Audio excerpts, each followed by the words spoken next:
Hello everybody, and welcome to the Naked Famous Denim Day, Friday evening for many of you, Saturday morning for me, live stream here on YouTube, Naked and Famous Denim Day, Naked and Famous Denim live stream. Welcome, thanks for joining, good to see everybody. Let's give the room a moment here to populate. I hope everyone's having a nice end of their week. Welcome Risa to the stream. We've got our coffees, we've got the crew here. We're going to talk about denim. We're going to talk about stuff, I don't know, questions that'll pop up.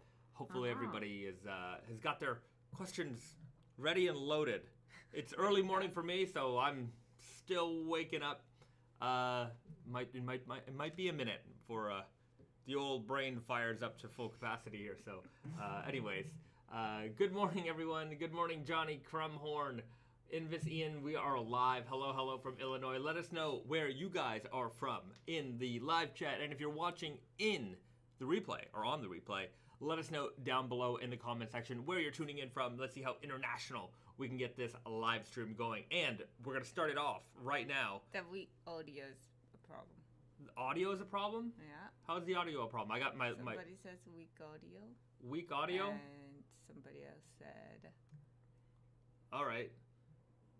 Let me know if the audio is weak. I see my levels are going, so I'm presuming it might be you. Let me know. We'll find out. Anyways, we've got Shane Delahunty in here from Vancouver, Washington. Hello from New York, Legendary Cookie. Francisco Michael, audio is perfect. All right. Nice. Could be a bit louder, they're saying. Maybe I should just move the mic a little bit forward more. Maybe that'll help. Anyways. Quiet here, everyone's saying. Quiet, could be a little louder. Weak audio, second. All right, I don't know what to say. My mic, I'm going to turn up the gain a little bit. Hold on.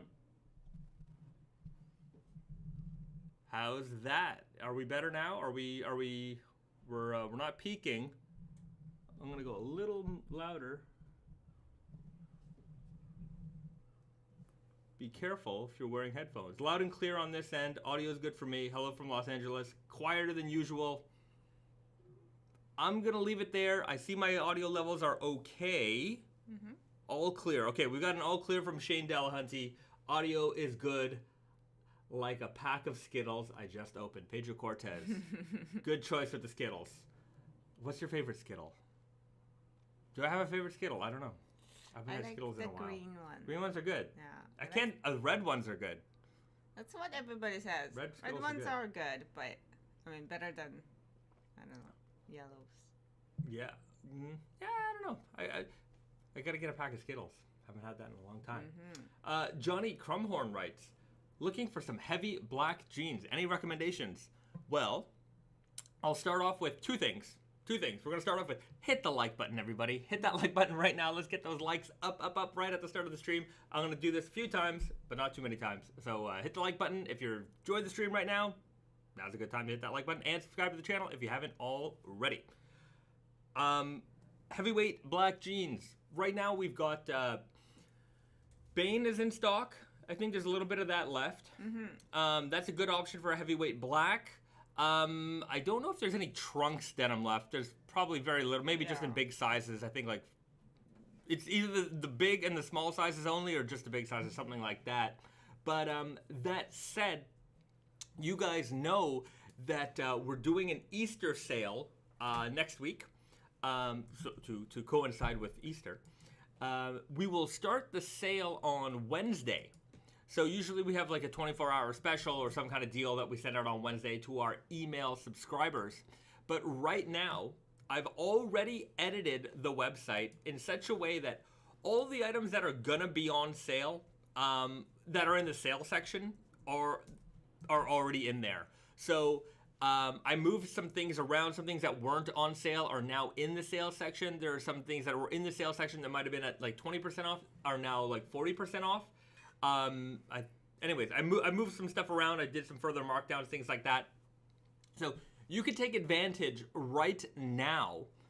On Wednesday, the sales section will go from 20% off, 40% off, and 60% off to 30% off, 50% off, and 70% off. So there'll be an additional markdown on the already sale items. But if you don't want to wait and you don't mind, the extra few bucks, you can take advantage of it now, and if sometimes things might be a little bit more limited than others, so you can jump on the sale right now, take advantage of that, and then on pretty much everything else non-Naked and Famous, we'll have a 20% off discount on that.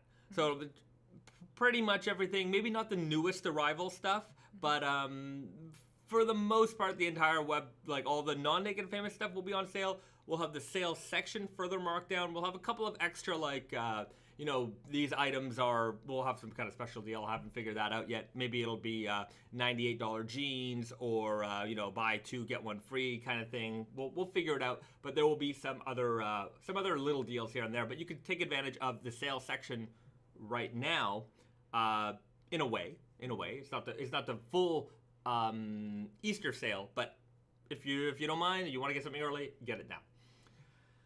All right.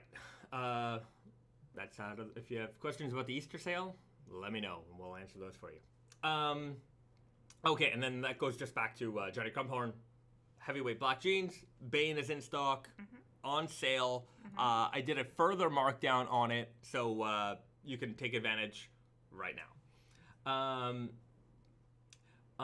Farron Farrow writes, will the seeds in my natural seed jeans sprout and grow if I get them wet? They will not. It's not. It's the those little spots aren't like they're the kind of the crumbs of the seeds. Yeah. So they're not. The real it's not the whole seed. Yeah. It's part of the seed. It's like chopped up seeds. Yeah. So it's not gonna be good. It's not gonna work out. Will a watermelon grow in my stomach? Fight the watermelon seeds. Perhaps. We'll see. You don't eat those seeds. Don't eat them. Be careful. Man45 writes, couldn't get a moon swatch, so I got a Casio instead. Casio AK. Or maybe you mistyped that, I'm not sure. Good choice. Yeah, I don't know what's going on with that anymore. I think... I think people got the lottery. Yeah, there was... Yeah, anyways, I'm not gonna... I think just people are waiting for the, next batch now. Yeah. Whatever. If I see it, maybe I'll get it. I'm not in any rush. Bokujan writes, do you see yourself settling down in Japan? I'm already settled. You're settled down now. So you're seeing me settled down in Japan right now. So I'm pretty settled. Johnny Crumhorn, the ID on those Banes are fire. Yeah, the Batman collection, great collection. Further markdown. Also, I marked down what's left of the Rick and Morty collection, so that's on sale right now. Take advantage. A lot of good deals right now in the sales section. Casio AK equals a G-Shock that looks like an AP Royal Oak. Man45 writes, I don't know what an AP Royal Oak is, but I know what a G-Shock is. I have a drawer full of G-Shocks. Junior, did you watch WrestleMania? Very little of it. I didn't get a chance to watch all of it. I have not watched... You didn't watch the main... I didn't watch... I didn't watch most of it. I have to say that I haven't watched a lot of television in general as of late. Even with like AEW and things like that. But if you guys don't know, I'm a pretty big wrestling fan. I just haven't been tuning into wrestling for a long time. I really appreciate AEW's Instagram because I'm caught up real quick. Like they put everything I need to know is there. I get to see the highlights, and it's actually quite an interesting way to consume wrestling. It's just like, here are the results. Here's how the story is progressing. Here are the crazy moves that happened. Boom, I got it, and I can appreciate that. I wonder how good of a strategy that is. I guess if that wasn't available, that the updates, would you want to be watching it? I guess I don't know. I'm not sure. But I do appreciate it that it's there. It's just there's a lot of content to consume in this world, and I certainly don't have the time for it. So Yeah. Man 45, Cody Rhodes is back in WWE from AEW. Yes, I know. This is one of the highlights of WrestleMania that I was the most excited for was Cody's return. I was very excited when Cody left. I remember when he went to do Wrestle Kingdom. He fought Juice Robinson. What was that? Wrestle Kingdom 11, I think? Or 12? Wrestle Kingdom 12? Anyways. I'm a big Cody fan. You know, I've seen him at Ring of Honor shows. We've seen him up and down. I like following his career. Great guy. I don't know him, but he's great. I'm sure he's a great guy. Okay. The American Nightmare. That's right. Tech Pant Showcase, please, and thank you. Oh, the lightweight tech that I don't have it. We can get it. Stick around. We'll get it. We'll find it and get it for you. Max, hello from Denver, Colorado. Hello from Yokohama, Japan. 93 LG, what's your most expensive or drippy garment or accessory? I think we talked about it. My most drippy garment or accessory? I mean, I have those sunglasses. You showed it off. Yeah, I showed off those Louis Vuitton Millionaire sunglasses. That's probably the most expensive. Aside from like jewelry, you know, I definitely have. Well, I don't have a lot of jewelry, but I have, you know, some jewelry that's more expensive than that. But I think that's like the flossiest thing. You know, it's ridiculous. Yeah. So. Anyways, you have to tune into a couple of live streams to go for that one. I Candyman, Cody's intro is fire. I'm glad that they used his American Nightmare music. I like that. KW writes, have you started your Indigo Invitational pairs? I have not yet. Our jeans are right there. We have to submit the raw proof. I haven't haven't sent that photo yet.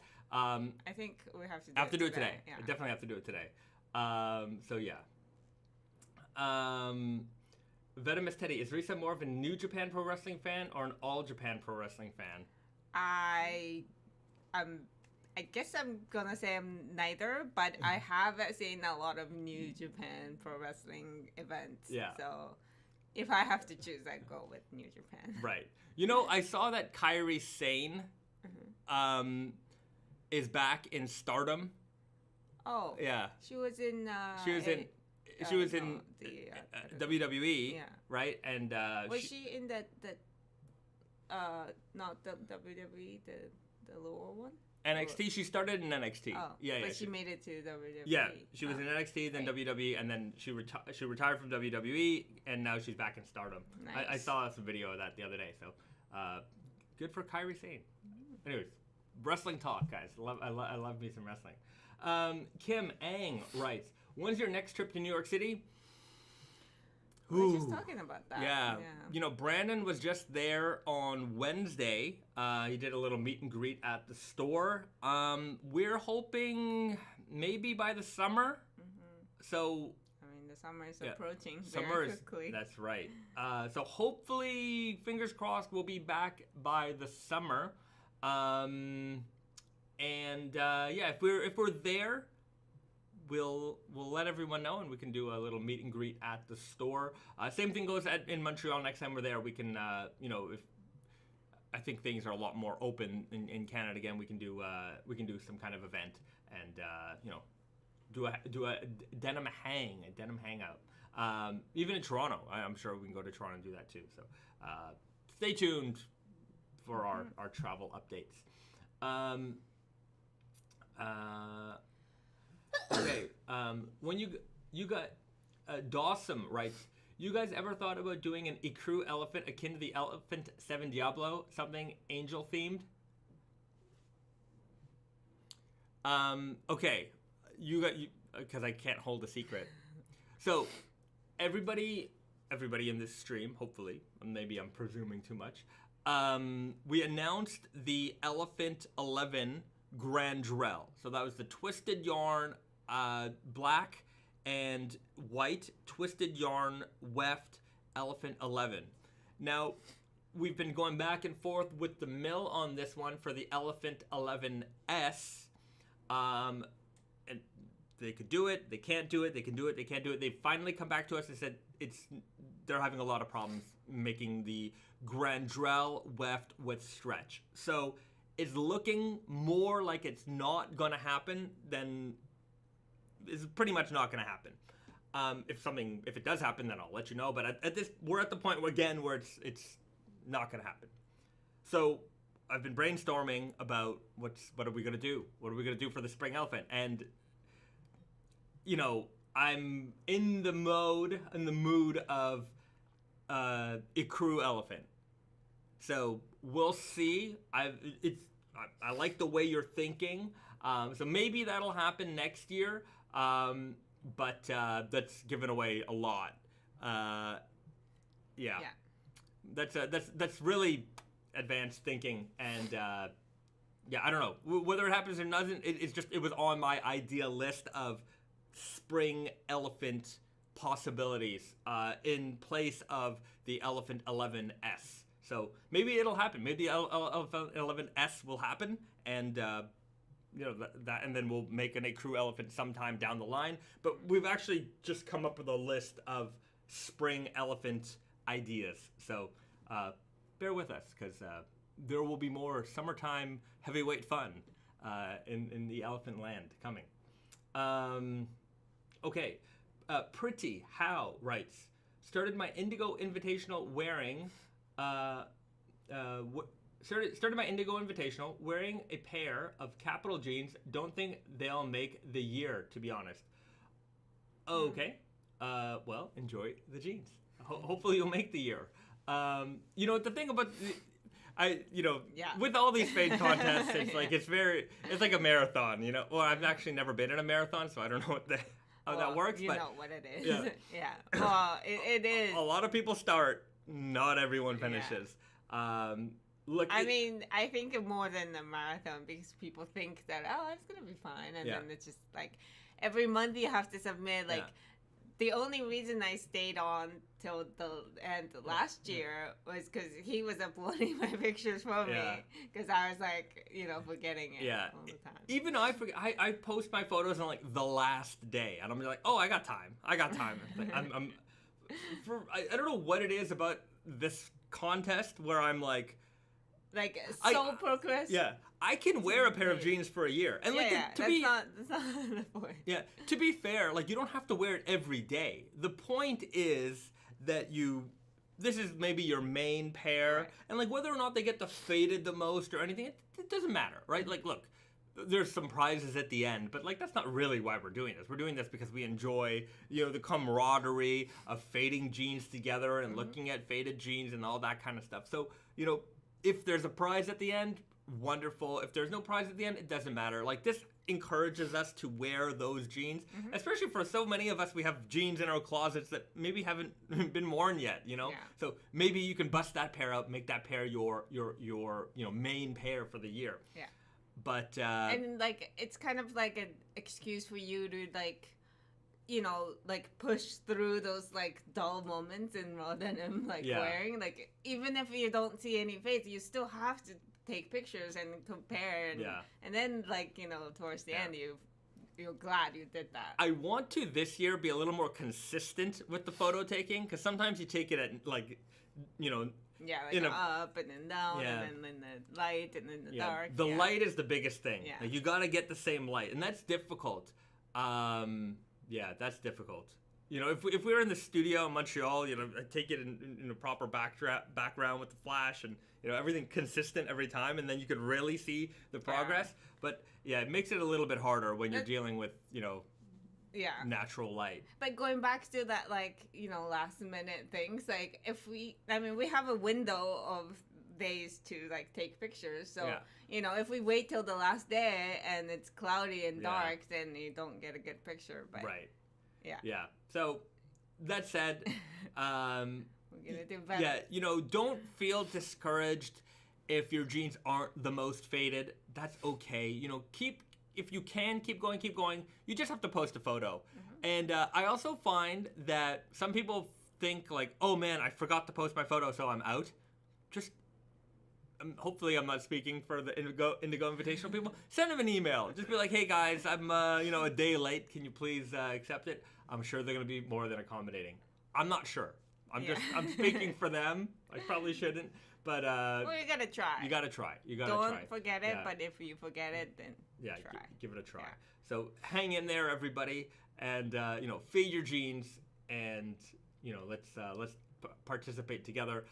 I'm gonna do the Raw Cotton Selvedge. Risa's going for the natural Indigo Selvedge.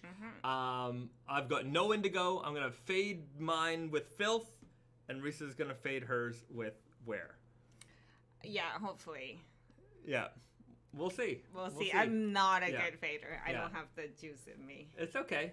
It takes time. It's this is it's a marathon, not a race. Not a sprint. Not a sprint. That's it. Okay. Okay. Kenny Ingram, Rice W5. Okay, wait. Rice W5 writes, the tag inside the jeans with the model size, fit type,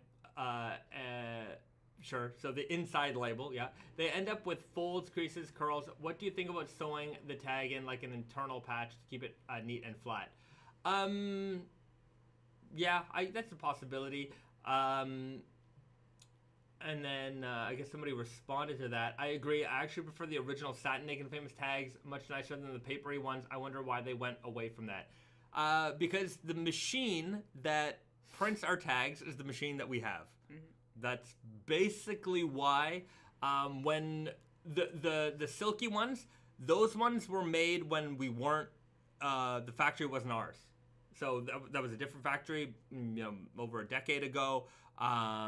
So we were using third-party factories that were in Canada. These factories don't exist anymore. In fact, one of them we bought. But basically, those tag machines are very expensive.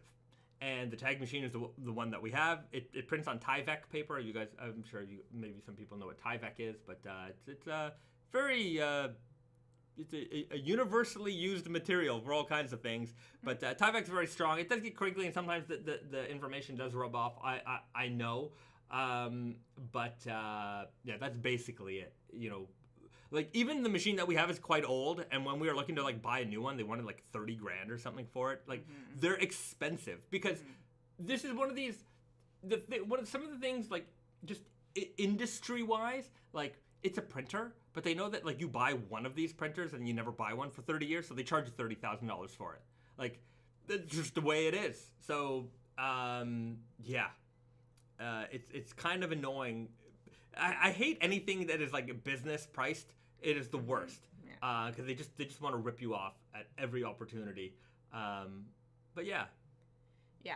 And, like we have to have it in-house. Like we can't just, outsource those printings. Yeah. Because just... If you run out, we need to make things quickly and on the fly, basically. Yeah. So that's like a lot of our tags and stuff are made in-house specifically for that reason. Mm-hmm. Because, if you run out of something, you don't want to have to wait 3 weeks just to get the size tag. You want that right now, get your production done. So... It's, I do find it pretty big, to be honest. Yeah, it could be improved. I agree with that. Venomous Teddy, damn, $30,000. Gotta buy it off a shuttered factory. We did buy ours off a shuttered factory. It's just the problem is there's not a lot of factories in Canada shuttering because they've all shuttered. They're all gone. So, we have... that's where we got the vast majority of our sewing machines. We picked them up. Like, every factory that was shutting down, we picked up everything. Like, we have a part of our warehouse that is just unused sewing machines just because we got them piled up. Just because we have a surplus. We use some of them for parts, things like that. So there's a lot of things in the garment industry in Canada. It's a very, very small industry at this point. Just a few of us hanging on. Luckily, I feel like those of us who are hanging on are successful. It's a difficult area to be in. We don't have. it's not a lucrative. It's not a lucrative. I don't know if lucrative is the right word. It's hard to recruit for this type of industry.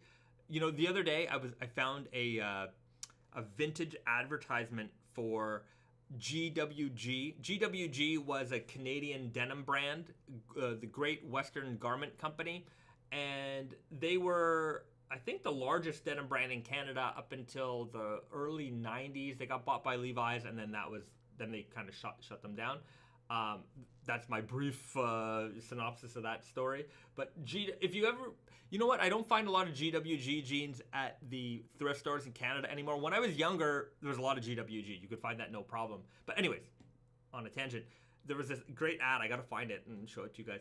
It was an ad for hiring for their factories. And it was like, great work for the Great Western Garment Company. You know, we have competitive rates. And it was specifically for women. It was like, we're hiring women to work at the, you know, be independent. And it was funny because this ad was probably like from the 70s or something like that. It was the most hygienic factory of its kind, I think it said. Women would appreciate that. Women certainly would appreciate that. So, yeah. It's factory work. It's just not. It's not something that like young people consider as a career. Yeah. Or you know, a job really. Yeah. It's I don't know. We need to jazz it up. The whole industry needs to jazz up that lifestyle, the way it appears. It needs to be changed in a way to make it much more appealing. It's a little. Yeah. If you like factory, if you like apparel, if you like garments, you know, I could walk into a factory and be like, wow, like this is exciting for me, right? Mm-hmm. But I can see that, you know, if you're not if you're just a job seeker, then maybe it's you have to like sewing. And I don't know where I'm going with this. I have to think this one out. Yeah. I'm gonna say it, but it is a hard thing because it is like a repetitive manual labor. Yeah. But I think if we have a work environment where people can, like, you know, start there and move up, or, you know, whatever, like that's also another thing. Yeah, I just think that like the whole environment needs to look cooler, right? It's like a factory is a factory. You know, you've got the factory floor, you've got the machines, you've got all kinds of, you know, carts and fabrics all over the place. It just, I feel like it needs to look aesthetic, like way more aesthetic. Yeah. I think that's really, to me, I think that's the thing that kind of frightens people. Is like when you go in there, there's a chaos that is in a factory, but when you go in there, it needs to look like an old timey, like, I don't know. I think we can do it. It needs to look like. It needs to look cool. Yeah, like really cool. Like a hipstery cool. Like, I don't know if that's a thing anymore, but like, you know, old school. Yeah. Because the machines are old school. Yeah. Like, there's nothing we can do about it. We can't make it like brand spanking new. Yeah. But like, just with the you know, when you go to a cool restaurant and it looks old school and you're like, they spent a lot of money recently to make it look old. That's what it needs to look like. Because our factory has.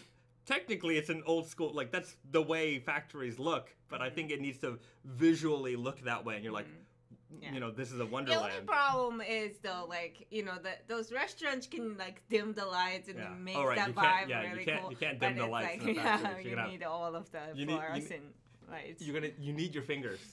All right. Anyways, C. Sanchez writes, yeah, I would always submit on the last day, speaking of Indigo Invitational. Then in January, I got stuck watching that thing at the U.S. Capitol and forgot to submit. Ruined. Another thing ruined. Don't worry, I'm sure you could have submitted, but anyways. Kenny Ingram, do you alter the waist and seat of the jeans in store at Tate & Yoko? How about narrowing the leg? Just out of curiosity. No, we don't. We don't do major alterations. If you want to do that, take it to a tailor shop. We will only hem the jeans. And replace the patch. Yeah, and replace the patch. Do alter the waist and seat of the jeans. If you have to go into altering the seat of the jeans, you need a different size. Yeah, you need a different jeans. You're gonna spend so much money on that alteration. It's not worth it. don't even consider that.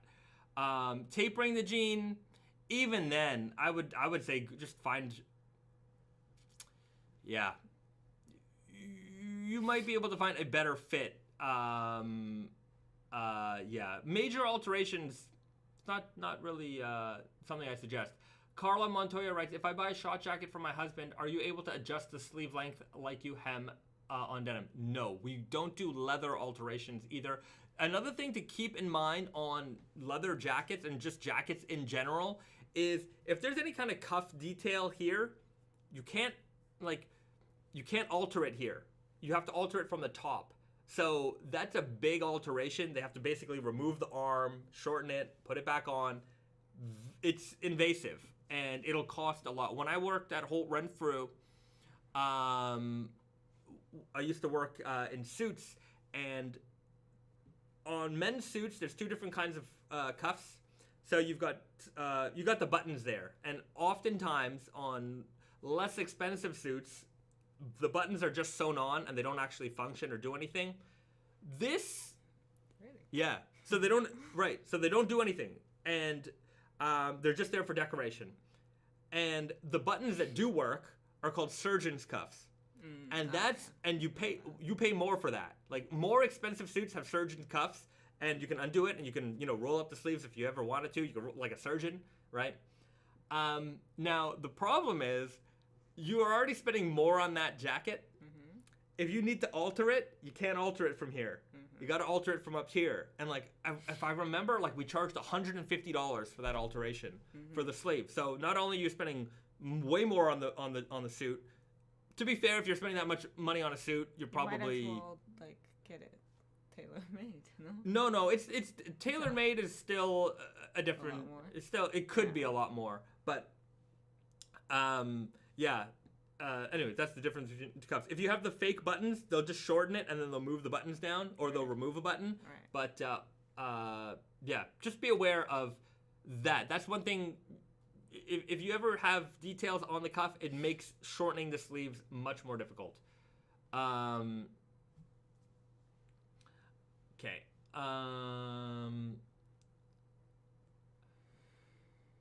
Philip Edgezak, hopefully I said that right. What challenges do you have to overcome to make heavyweight stretch denim? I think, okay, you answer first. I don't know. Okay, I think the biggest actual challenge is getting the community accepting heavyweight stretch denim. It was never like, especially for like a white backed indigo denim, like or a typical denim. Adding stretch to it is really not an issue. The problem I feel has always been whether or not the general audience would accept a heavyweight stretch denim, because the heavyweight crowd tends to be the more hardcore crowd and they tend to be the more anti-stretch crowd.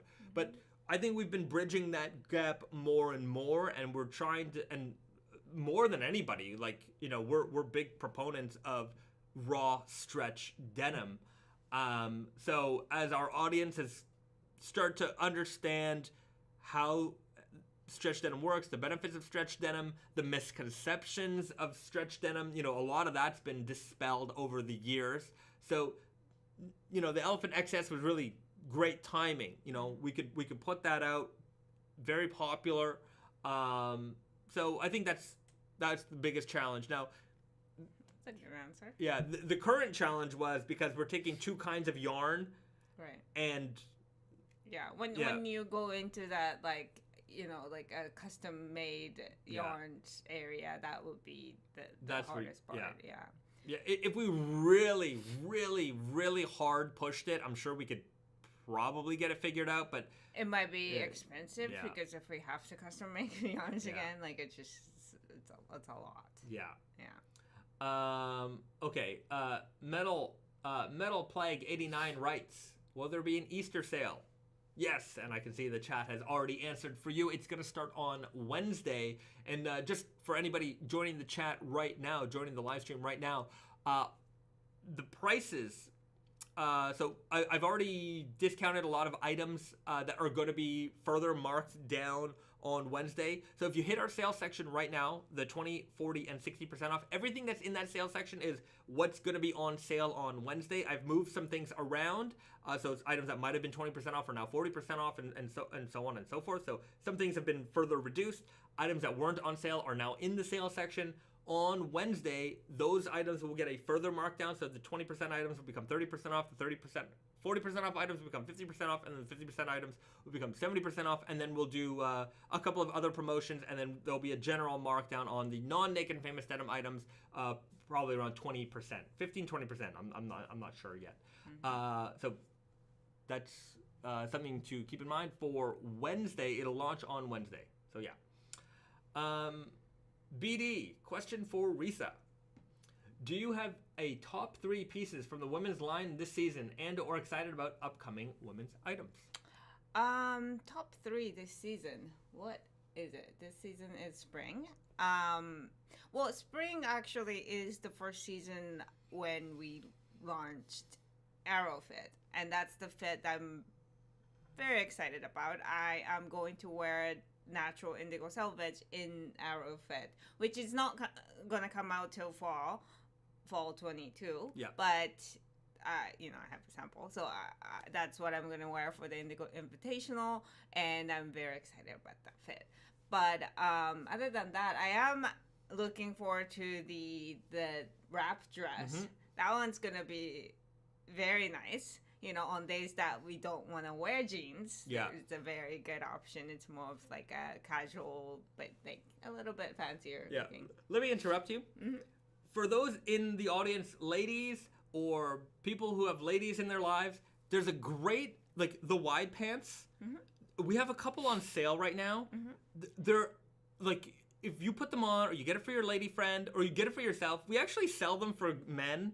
Mm-hmm. Like we actually do a collection for Essence, mm-hmm. which involves those same pants for guys. They're a unisex pant, but they're super comfortable and they look amazing, and they're such a good price right now. Mm-hmm. So take advantage. Anyway, that's my little ad for the wide pants. Yeah. So I mean, there's new wide pants coming out this season as well. But the whole wide pants, shorts, and the dress, they'll all come in this like seersucker fabrics that are amazing. Mix and match. Yeah. So that's fun. And one last thing is that the Aloha shirt that we launched recently. Yeah. The silky flowers, mm-hmm. what we call it. It's the Rayon, like drippy, silky. We don't usually use Rayon or that kind of like I don't swooshy fabrics. Yeah.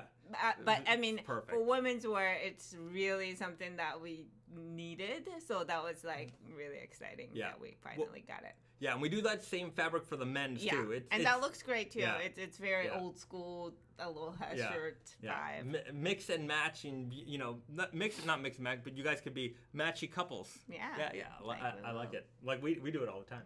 Can I also talk about this? Yes. I'm super excited about this. I'm just wearing this because it's, sample and new. But for those who wanted a type 2 jacket. This one is coming in fall 22, and it's the cotton Melton fabric. We used this in the past. And the heavyweight. Yeah, so it's 100% cotton, heavyweight cotton Melton. Yeah. And like a little short cropped jacket. Length and high collar and very nice jacket. It's what do we call this one again? I think we just called it zip jacket, but I have to double check. Yeah, it's like it looks really like army and cool. I like it. It's short. Crop. Yeah, it's short, so like it goes well with like high rise jeans and stuff. Yeah. So that's coming. There you go. Those are the exciting items to watch out for. Joaquin Paez writes, Naked and Famous Denim sales days are the best. I try to deliver on the deals, that's for sure. Right, W5, are the Elephant X and Elephant XS size charts exactly the same? I don't know. Probably not exactly the same. Refer to the size charts for a confirmation. Michael Udall, was last week's live stream abruptly ending a April Fool's joke? It was not a joke. The live stream was dying. Yeah, so, our internet was really not good last week. on my end, so like just on my streaming software, like it gives me like a green light, a yellow light, and a red light. And like when it gets into red, it means like I'm dropping frames. There's a lot of problems with the stream, and it was just going from yellow to red, yellow, red, and like you guys are complaining about like things not going through properly. So it just basically was like, okay, I don't think this is working anymore. My screen was frozen, so I just ended it. So I'm sorry for the abrupt ending last week, but I'm glad that we're all back again here this week. And you know what? We do have snack time today, so stick around till the end. We've got a fun one. What do we want to show off? Because I'm just gonna go and grab. Oh, them. Get the ultralight. I have the Mainline over here. Yeah, you know what? Okay. Let's give it a second, guys. What do you want to see? Oh yeah. And then we can pull that out. Johnny Cumhorn. I never considered that's how you pronounced essence. Essence. Yeah, what? Yes, I think it's essence. Yeah. It's not. Did I call it something else? Essence. No. Maybe I called it essence. I think it's essence. Anyways. I don't hear the difference. Yeah, essence and essence. Oh, are you saying the second, like S? Essence? I don't know. Essence. Essence. Sounds the same to me. Parker Hughes, Mainline. We got the Mainline. Yeah. All right. We're debating how to say it. Yeah. Brand Mac, I love my Silky Flower Aloha shirt. Maybe bring those out, and we can remind people about those. Evanescence. Yeah, that's good. Richard Mays is laughing out loud here. Okay. Okay. The pronunciation game in the chat is not good. Okay. Okay. Okay. Tomato, potato. That's what I always say. All right. Adam N. writes, we just got our shipment of Mainline Selvedge in today. Much excited. Yes, so we are shipping the Mainline Selvedge out to stores right now. We're going to be releasing them on Tate and Yoko on the 22nd. So next week we have the Easter sale scheduled, and then on the 22nd we will be releasing the Mainline Selvedge.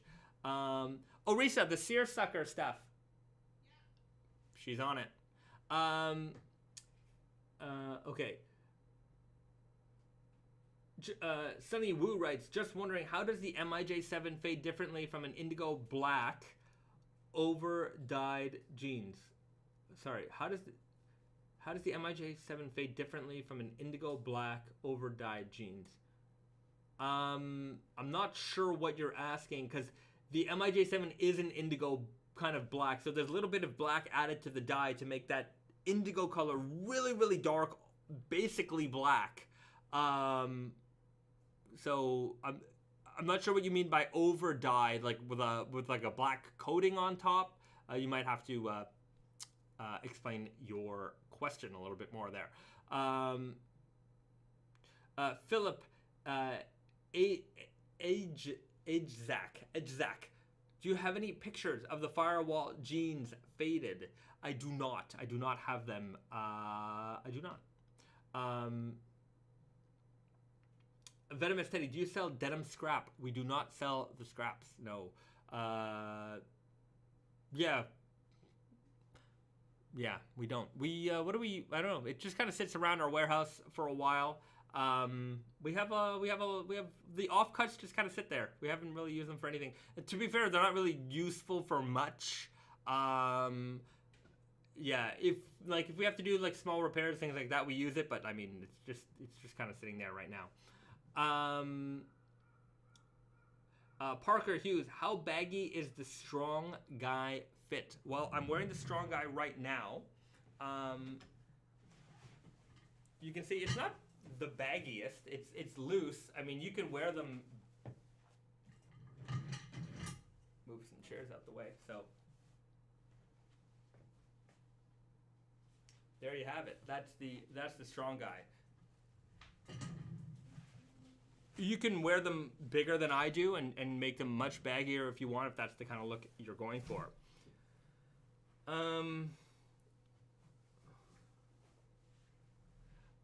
Okay. Ordinarily Dapper writes, on the Mainline Easy Guy, the leg opening is 7 1/4 on the 36 versus the usual 7.5 to 7.75. I'm hoping it works. 15.5 to 16 inches is best for me, so they would be an excellent summer addition. Yeah, keep in mind everything, like, there's a variance. 7 1/4 versus. Let me put it to you this way: if a 1/4 of an inch is determining to you whether or not something fits or doesn't fit, it's not gonna fit, right? A 1/4 of an inch should never be the amount of whether something works or doesn't work. Like, you should have more room than that, right? And also just there's a good sweet spot for you, I'm sure, but like depending on the fabric, like the way you feel is different. So, or how way it looks on your leg is different. So don't knock it because it's off by 1/4 inch. It's just a different fabric. Yeah, you're not gonna look the same, even if the measurement is exactly the same. Yeah, that is true. Fabrics react differently. The way they feel, the way they fit on your body. Lighter weight versus heavier weight fabric. So there's a lot to kind of factor in. I mean, the measurements are there for a reason. There's certain things about a fabric that are, that aren't going to translate in those measurement guides, especially with stretch denim. Yeah. So just precise. Like, if you're looking for something precisely, even if you had two jeans, a heavyweight jean and like a regular weight jean, and you looked at they both had exactly precisely the same measurements, they're not going to feel the same on the body. Or look the same. I don't know. It don't be so Yeah. Have a little more flexibility there. Venomous Teddy, if I ask Tati and Yoko, if I ask in a Tati and Yoko order for denim scraps, do you think that you guys would include some in the packaging? I have a few. On-foring repair projects maybe ongoing. Anyways, sure. Yeah, you can ask us for scraps. I'm sure we can throw some in there. That's not a problem at all. Okay.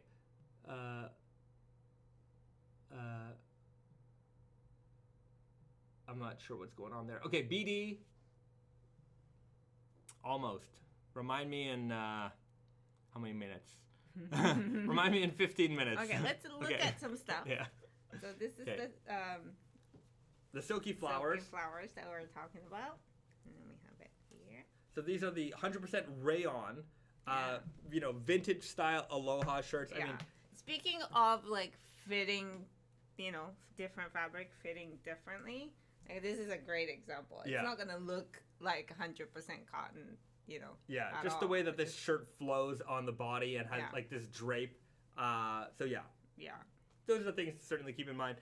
The blue, the cream. I don't think has the blue come out yet? No. So we're still waiting on the blue to arrive. The cream and the black are in stock now. There, but okay, the men's blue maybe not. Yeah. So I'm not gonna do a wardrobe change on air, but no, I know. Yeah. I just wanted to. Just in case anybody wanted to pre-ask for that. Oh. Reset a t-shirt on. It's a lot easier. So anyways, these are available now. Great shirts. There was the waffle indigo. Anyways, we don't have everything here. It doesn't matter. No, don't worry. We got a whole pile of stuff to show off. Okay, and then let's quickly review the Seersucker stuff. Yeah, and Joaquin Paez writes, Risa, from a woman's perspective, what is your favorite color in the wide pants? That is, I don't know. I mean, every color that we make is my favorite. Like, I don't, we try not to make anything that I don't like, but, in women's, at least. But these three colors are coming out in, all the fits, all the things, this season. So this blue especially is a very nice blue. Seersucker blue. Yeah. The orange. We called it a burnt orange. It's kind of like a little muted, but still vivid. Yeah, colors. nice earth tone. Yeah, and black. These are all like same base, and we have this indigo stripes. So the blue parts are indigo dyed, and this is more of a bigger seersucker. So like the like it looks more rough, I guess. But very summery. Yeah, and this will fade as you wash it and you wear it. So the blue portion of this will change color more and more over time. And you get these all in the shirt, the shorts, and the trousers. Yeah, and the dress.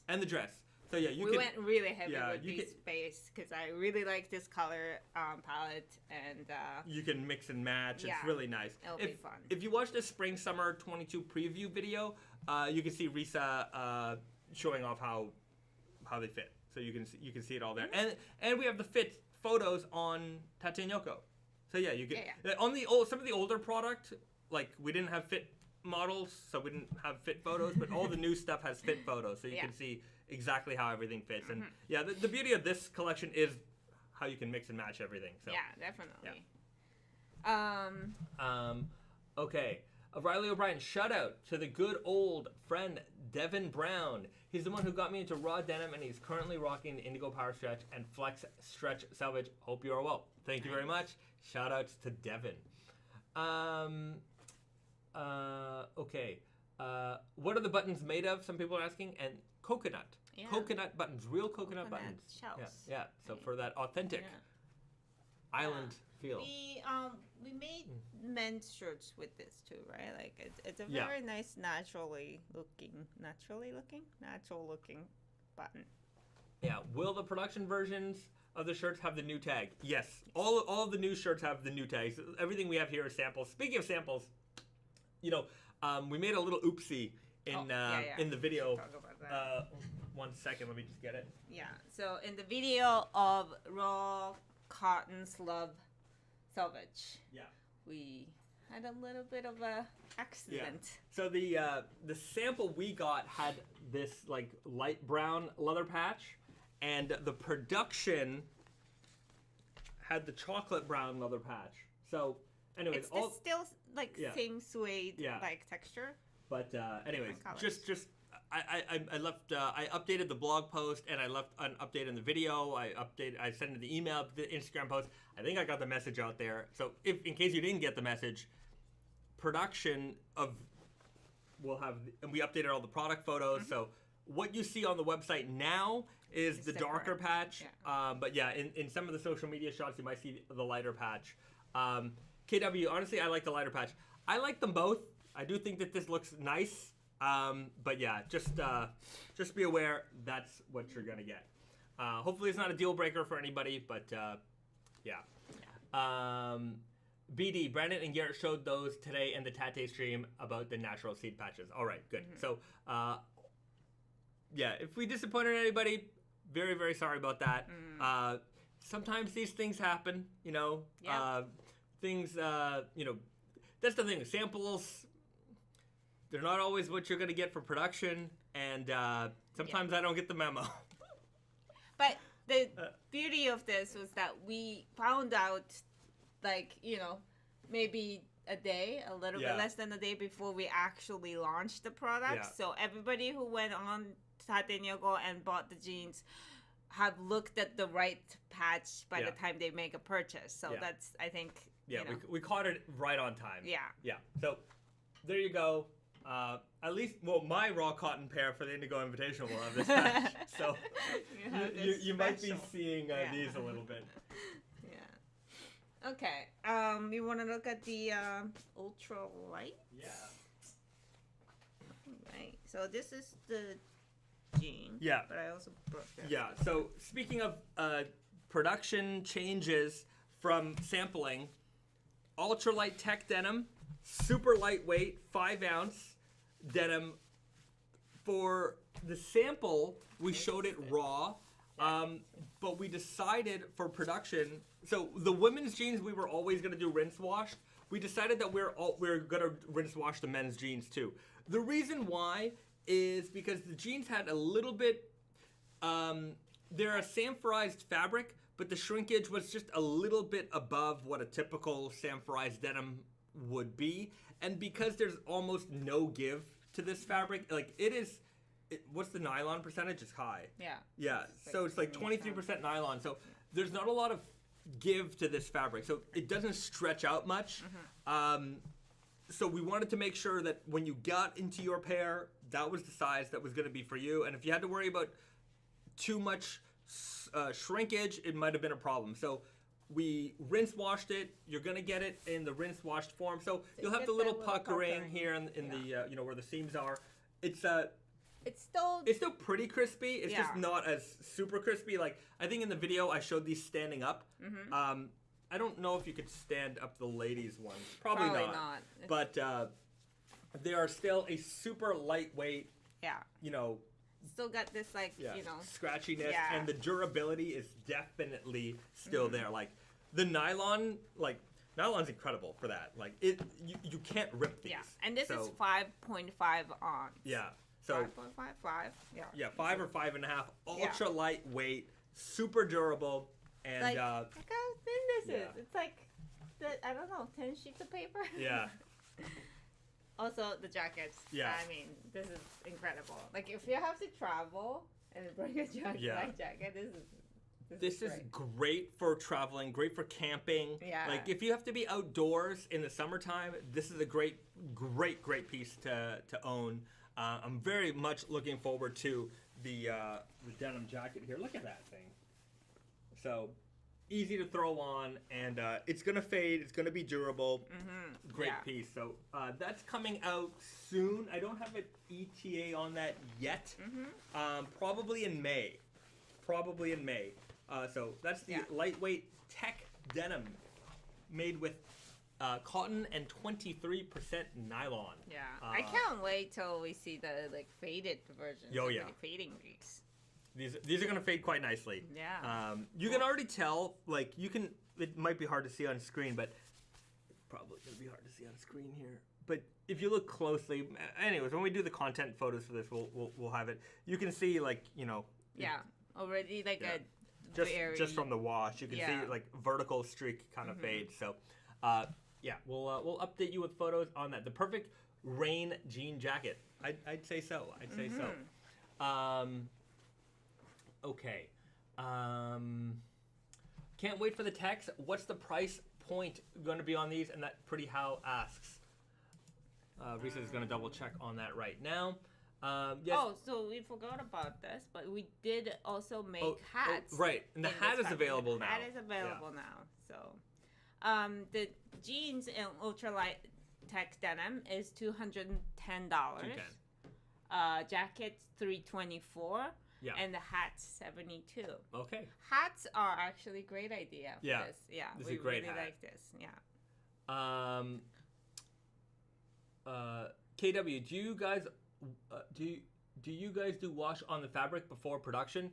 The wash is on the garment. So you make the garment and then you wash. So we're not fabric washing, we're garment washing.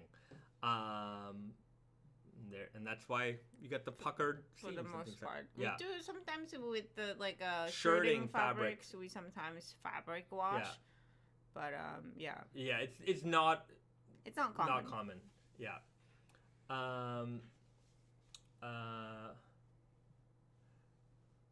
Kentaro, would it be possible to get fit photos of how the Seersucker shirt would fit on a guy? Sure. Yeah, just I don't know if it'll fit me. The sample is a size small, so it probably wouldn't fit you. But maybe we can get that done when they're available. I don't think they are yet. They're not available yet. I mean, you can ask Tate, and I'm sure somebody in our office would fit. We could figure it out. Doable. Okay, BD is really confident. We got one. I'm gonna give it 1 minute, and then I'm gonna make that call. Okay. Somebody was asking about the Tate and Yoko stream. Yeah, it's on the Instagram. It's on the Tate and Yoko Instagram. So you gotta follow Tate and Yoko to get the live updates of the Tate and Yoko streams. Okay. Pretty how. Can't wait for those texts. Gonna use them for disc golf. Shout out to all us disc golf denim heads. There are dozens of us. Dozens. I've never played disc golf. What is a disc golf? I think it's frisbee golf. Like they have these nets, and then you got. I think so. I don't know. I'm not a very outdoorsy guy. I don't play sports. But there are dozens of you guys out there. Great. Dozens. Yeah. Okay. All right. It's that time, everybody. Yeah, that time of the stream. Perfect. To hit the like button. If you haven't hit that like button yet, now is the exact right moment for you to do that. Let's get those likes up, up, up, up. Helps us become more discoverable on the internet, theinternet.com, the World Wide Web, the information superhighway. With your likes, we can find more people to join us here on the Naked Famous Denim live stream. Perhaps more people who are into disc golf. That's it. You know what? Yesterday, so YouTube's got this back end. I'm sure you guys probably figured that. And it gave me, I gotta look it up because it gave me some ridiculous information.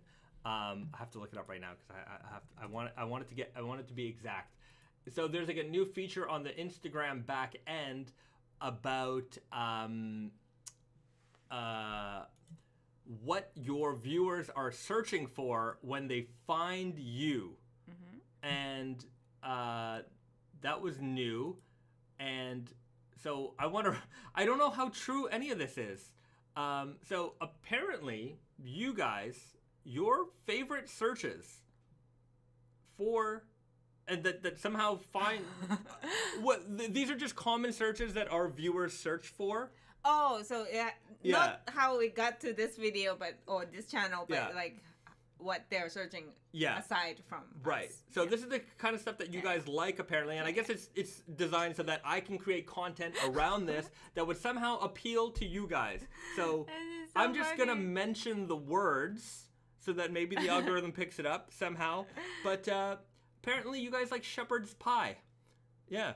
I like shepherd's pie. Everyone likes shepherd's pie. Never look it up on YouTube. I've not done that yet. So shepherd's pie, very popular. It's a high volume search term among our community. Ferrets also, and Maine Coon cats. I'm sure we've got a lot of cat lovers in the stream here, but Maine Coon cats, ferrets, shepherd's pie, how to parallel park.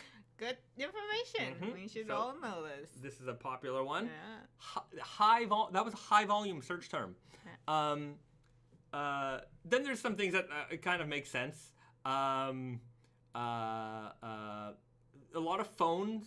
People looking for phones. So I guess there's a lot of that going on. So a lot of different phone manufacturers. That's like everybody, I guess. Right. I would say so. Yeah. Salt Bay.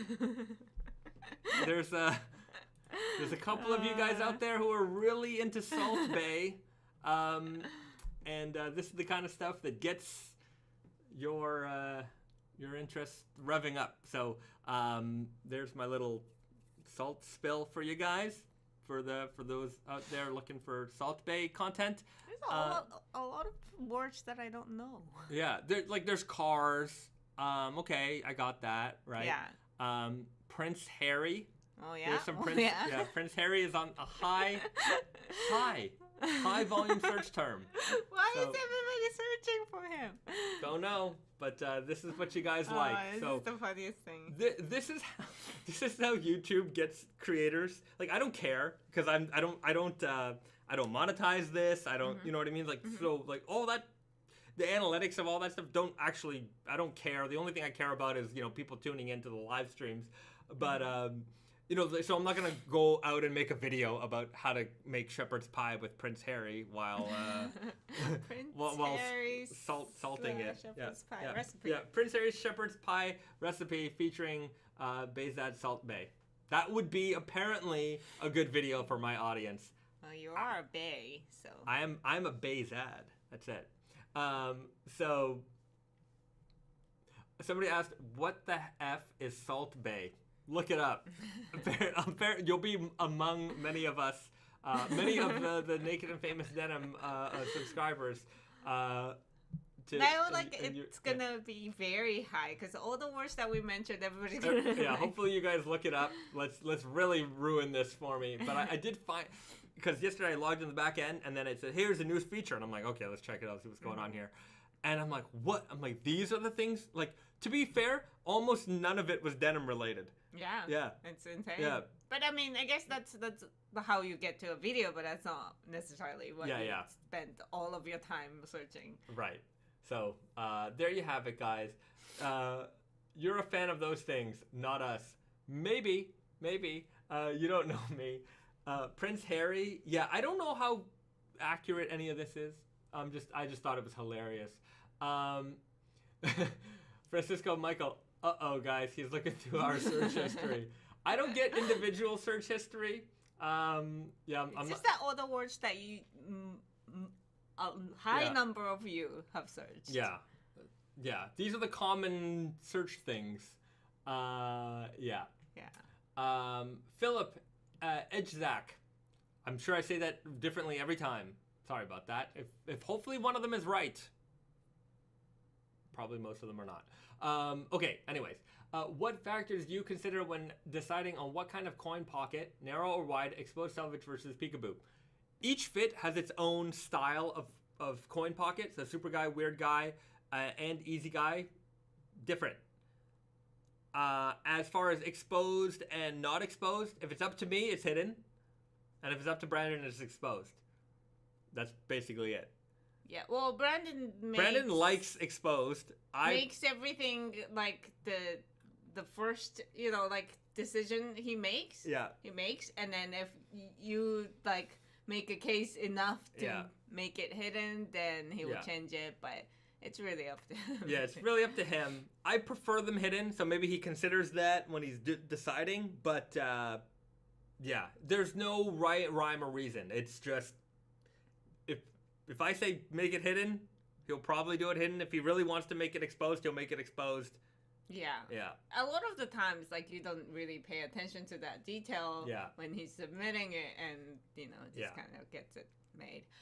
But peekaboo, we only do it on MIJ. Right. Peekaboo is only on MIJ. That's true. Brainstar writes, use the search terms for potential ideas for upcoming seasonal jeans. Shepherd's Pie Selvage. Confirmed. Scratch and Sniff? Scratch and Sniff Shepherd's Pie Denim. You guys heard? Prince Harry collaboration. We're going to get... Is he a prince anymore? No, I don't want to call him Prince Harry. You're not a prince. You're just Harry. Did they take that away from you? I thought he gave it up. Okay. I mean, I wouldn't know, but sure. That's just Harry. As I'm just Bahzad. Yes. Does he have a last name? No. Do they have a last name? They don't have last names. So he's just Harry. He's just Harry. Literally. Wow. I don't know if they have last names or not. I don't know. Can you not have a last name if you're Prince? Not a prince? Prince is only a symbol. He's not a prince anymore, so does he have to get a last name? Prince, the real Prince, was just Prince. In fact, he was just a symbol. So... Yes, but on his driver's license, I'm sure he had a last name. I'm sure he didn't drive. That's true. Man. Purple Rain Denim. You just yoinked my Shepherd's Pie Selvage. Oh, man. Harry, formerly known as Prince. Oh, that's pretty funny. That is pretty funny. Harold Huzzah. Is that? I don't know. I think technically use Windsor. Harry Windsor? I don't know. Oh, okay. Yeah. Anyways, I'm sure this is good content for our algorithm. What else was on this? Yeah, Ferrets. Ferret blend. And Maine Coon cats. No. Maine Coons are nice. I like Maine Coons. Big old cats. I like them, but I don't want to make it into a denim. No, I don't want to make them into denim. But more cat shirts. Yeah. Yeah. Big cat shirts. Big cat shirts. The Cat Man. We know who's doing the cat searches. Hey guys, my wife just entered the room. Probably due to the Shepherd's Pie mention. She wants to know. She wants to know how you guys met. How did we meet? We met Through work, basically. So Risa was working for a Japanese denim brand called Big John. I'm sure many of you guys have know about it. And Naked Famous Denim and Big John, we had a relationship, and we met essentially just, on the road, trade shows and things like that, and a lovely romance blossomed from there. Yeah, we did a long distance relationship between Canada and Japan for like a couple years. Yeah. I mean, luckily, we were also on the same travel schedule. Mm-hmm. So, despite being far apart, we probably were only, a few weeks apart at a time for most of the year. Mm-hmm. So, between like our personal travels and like work our travels. Work travels, we saw each other like a lot. Yeah. For a long distance relationship, we Yeah. All right. Carla Montoya, they started flirting, giving each other the eyes. That's how it works. Basically. We were trying to hide it in the beginning also. That was fun. Yeah, that was like those, sometimes office romance, they try to hide it. It was kind of like that. Yeah, it's like, I'm going to go for a walk. You want to... Enjoyment? Want to go for a walk? Bahzad was sprinkling his charm with a curled up arm. I don't know what that means, but a lot of charm over here. Johnny Crumhorn, ferrets are my fault. Can't get enough of that. Ferret rolling to Limp Bizkit vines.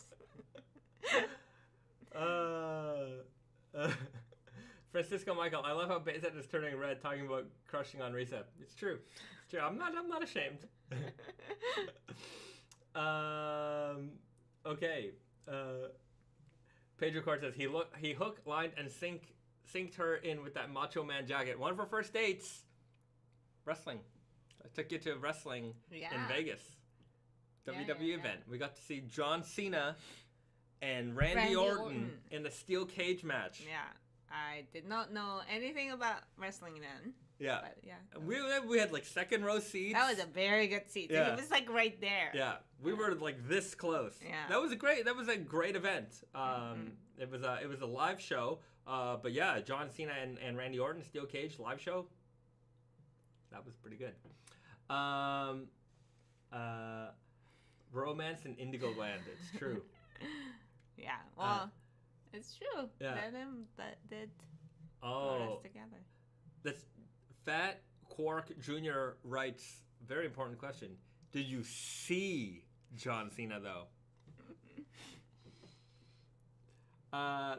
Yeah, we saw him. I could see John Cena. Always love to hear nice love stories. Love wins. I agree.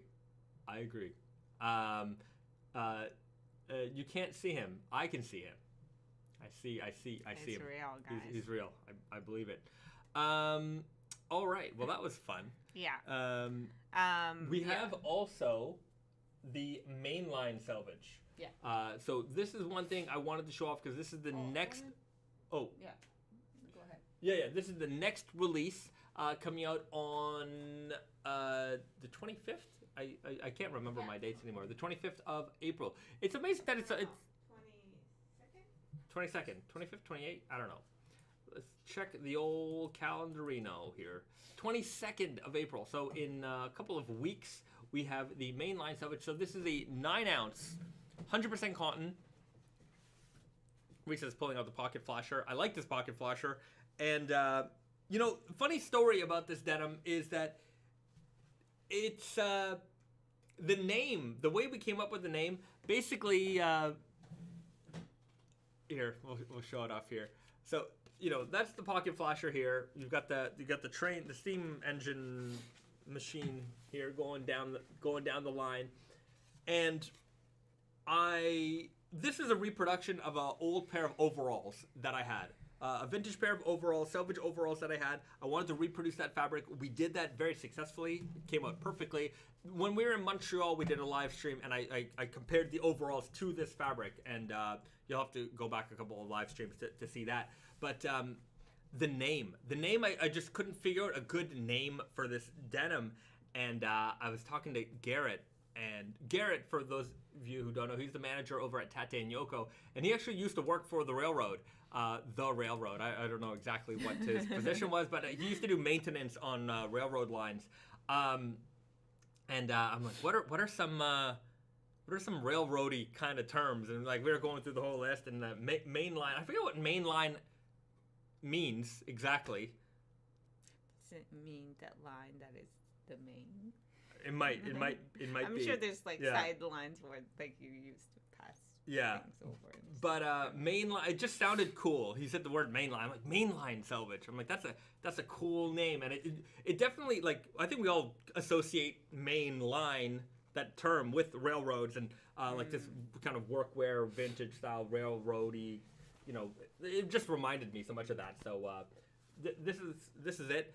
It's like this blue indigo with white stitching. I don't think we ever do white stitching on jeans, but it really matches up well with this fabric perfectly. The neps are, quite white here, so it really matches the thread color nicely here. The inside has got this kind of grayish tone, and you've got this all white Selvedge ID. Very, very vintage looking. I really like this fabric. If I wasn't doing the raw cotton slub for the Invitational, I probably would do these. It's a really good fabric. It's a really neat fabric. 9 ounce, it's lightweight. You might be cold in the winter a little bit. But I don't go outside very much, so I think I'd be okay with that. And I feel like this is a denim that's going to fade quite nicely. You're going to get, as far as vintage style fades, like this is going to get you that, very authentically. Right. And if you don't want to get into the jeans, well, the jean jacket, it comes in the chore coat. Yeah. I think it just reminds me so much of like old school prison uniforms. Yeah, this is great, especially with this like large bucket, pockets, and try it on. Yeah. Let's give that guy a shot. Yeah, if you do the whole outfit here, it's like 90s hip hop style. Like it really. Yeah, you need a baggier. You need baggier jeans, but yeah, there you have it. Yeah. I gotta pull my sleeve through a little bit more. Yeah, we gotta do like a print of a inmate number, or like a property on the back.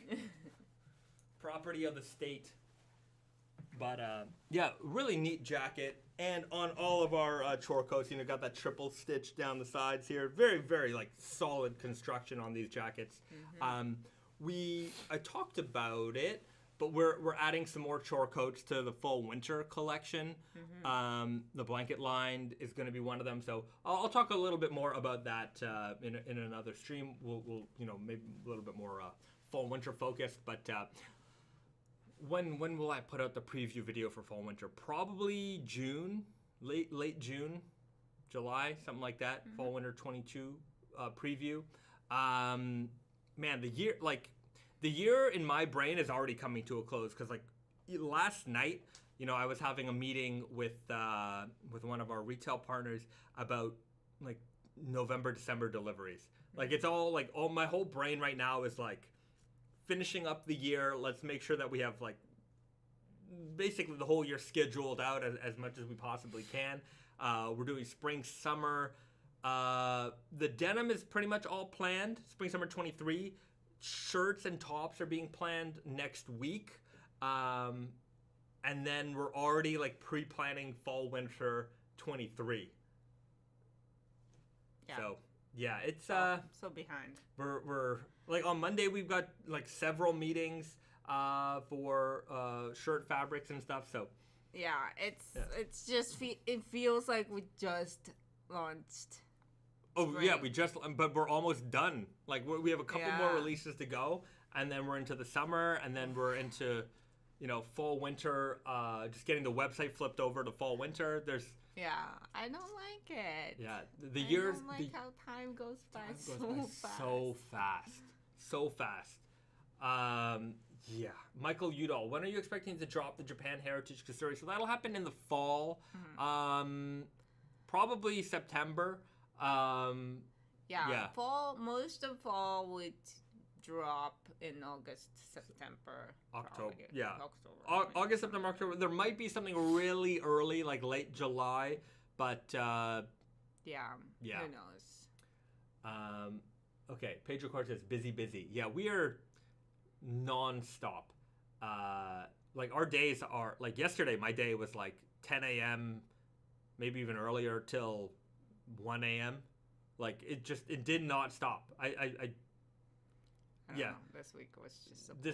This whole week I watched like one episode of The Simpsons this whole week. Like I didn't watch any. I didn't take any downtime. It was a very busy week. So say la vie. That's the way. That's the life of a denim nerd. Hoping the elephant to drop mid-September.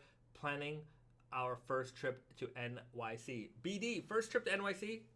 I hope you enjoyed there. That's a big step. That's a big step. Life. I have to say that one of my big steps in life was going to New York City for the first time and being like, I'm going to New York.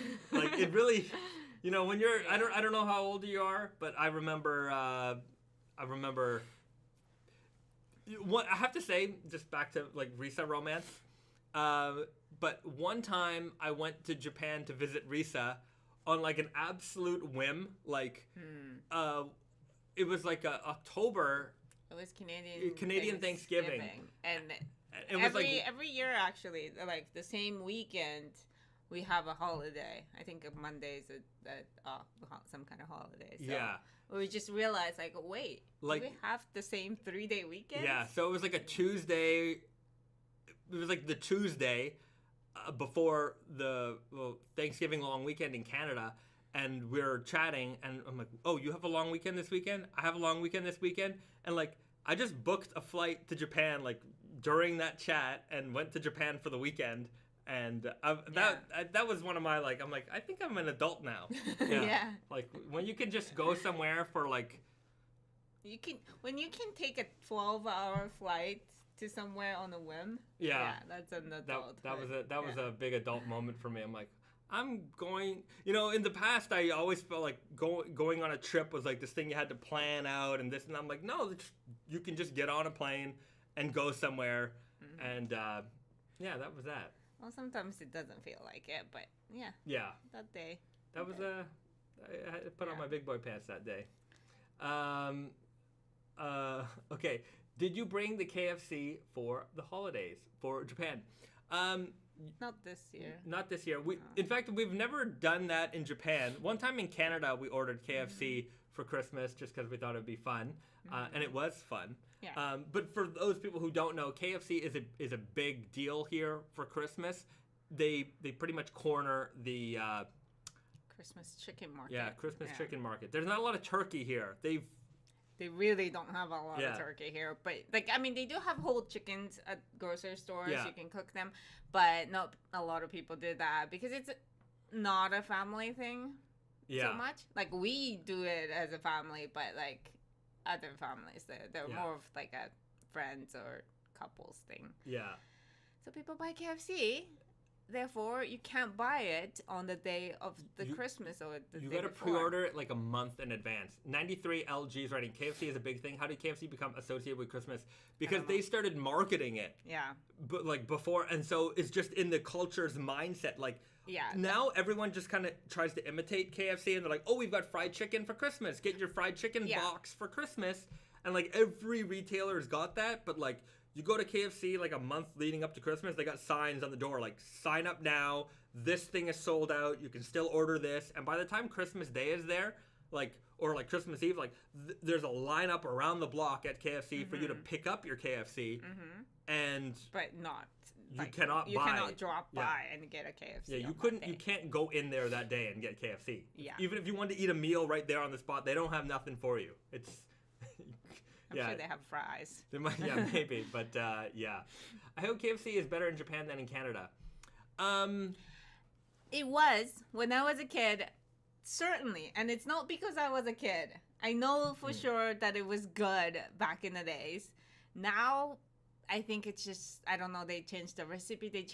I think they changed something about it. It's not as good. There's one near us that we've tried like twice, and it's just not great. It's just too greasy for some reason. And it's pricey. And like the other thing in Japan is like, so I don't know if you guys, there's something called karaage, and it's just like giant chicken nuggets basically. It's like chicken fillets that are fried and it's usually breaded. A thigh meat still, so like a little bit of a like a fattier nuggets. But they have these everywhere, and like every convenience store you can get them convenience store style. And that's been popular. I think a lot of people who come to visit Japan realize that you can go to the convenience store and get like a thing of like fried chicken for like $3 or $2. Like it's cheap. But now there's a lot of just independent like karaage like just shops around, and it's kind of trendy, and like we've got like 5 of them near us, and so like you can get way better fried chicken for way cheaper. And so yeah, we don't partake in the KFC that much. Karages and fried chickens are different. They are, but and sometimes I crave fried chicken. Yeah, a good fried chicken. We went to that one place in Harajuku. Yeah, that place is good. That place is, but it was from Brooklyn. What was it called? Brooklyn something. Anyways, it was an American place that had fried chicken and waffles, and we had a great meal there, and it was very good. But yeah, I don't know. But if you come to Japan, try the KFC. You tell me what you think. But I'm sure each location might vary a little bit. Venomous Teddy, if I ever buy KFC, it has to go. It's got to go in the oven to cook off the grease and get it more crisp. Right. I'll eat KFC. I will be sick. If I eat KFC, I'll be sick for 3 days. I like KFC. Korean fried chicken. Korean fried chicken is fantastic. M. Sway, good morning from Scotland. Good morning. Good morning. Roscoe's fried chicken and waffles. Oh yeah. Sebastian, Pilj, any sashiko plans? Yes, I have some. I've got some fabrics for spring 23. So, yes.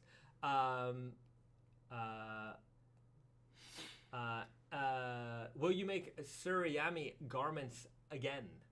Probably. Just wait and see. 93 LG writes, I've heard that fast food restaurants in general, especially McDonald's, is amazing in Japan. McDonald's is pretty good. Bad. Yeah. Pretty good here, I'd have to say. Yeah. And the prices are reasonable. Like I find that they're less expensive for certain things than elsewhere. Service is fast, like really fast, and like it's really clean also. You go into a McDonald's here, and it's not like going into a downtown Toronto McDonald's or downtown Montreal McDonald's. It's really clean, which is yeah. Sometimes, we've all been into sketchy McDonald's, and you're just like, I just need to get out of here fast. But yeah, here I don't really ever have. In fact, I don't think I've ever been into a restaurant here where I feel like. I mean, there's like small independent izakayas that are really grimy and all that, but like. From a chain restaurant, you restaurants probably won't. Really, the standard is so much higher than North American standard. Yeah, the standard is very high. Yeah. Kenny Ingram, have you had Japanese A4 Wagyu since you've been there? Any plans to? If not, yes. And we have some in the fridge. I don't know if it's A4, no, but we have some pretty good steaks in the fridge right now. One time we went with Brandon in Kobe. And that was a fancy meal. Very, very fancy meal. We also have a fancy meal coming up. We are almost 5 years married. Yeah, that's true. So we celebrate with the steak. That's it. Will we do an anniversary stream? Our anniversary stream? Yeah. No, because next week is our anniversary. Yeah. Yeah. Hey, we'll let you guys know. By the way, next week's our anniversary. 5-year anniversary. Wedding anniversary. Mac. When you said downtown Toronto McDonald's, I immediately thought about the sketchy one at Queen Anne Spadina. Correct, sir. Correct. That is a sketchy McDonald's in downtown Toronto. There's also at Yonge and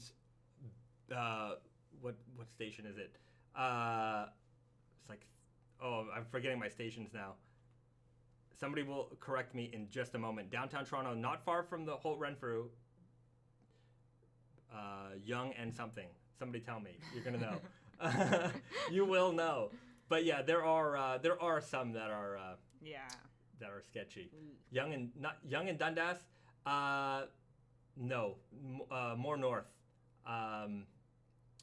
More north. Man, I see. I'm very bad at street names, really, especially here in Japan, because there's like basically no street names. Only big street has. Only big street names, so I have no idea where anything is. Venomous Teddy, how did that meal cooked on the Coleman grill go? We haven't done that yet. We haven't done it yet. It was been raining a lot, so we just bought a grill, and hopefully we'll get to use it this weekend.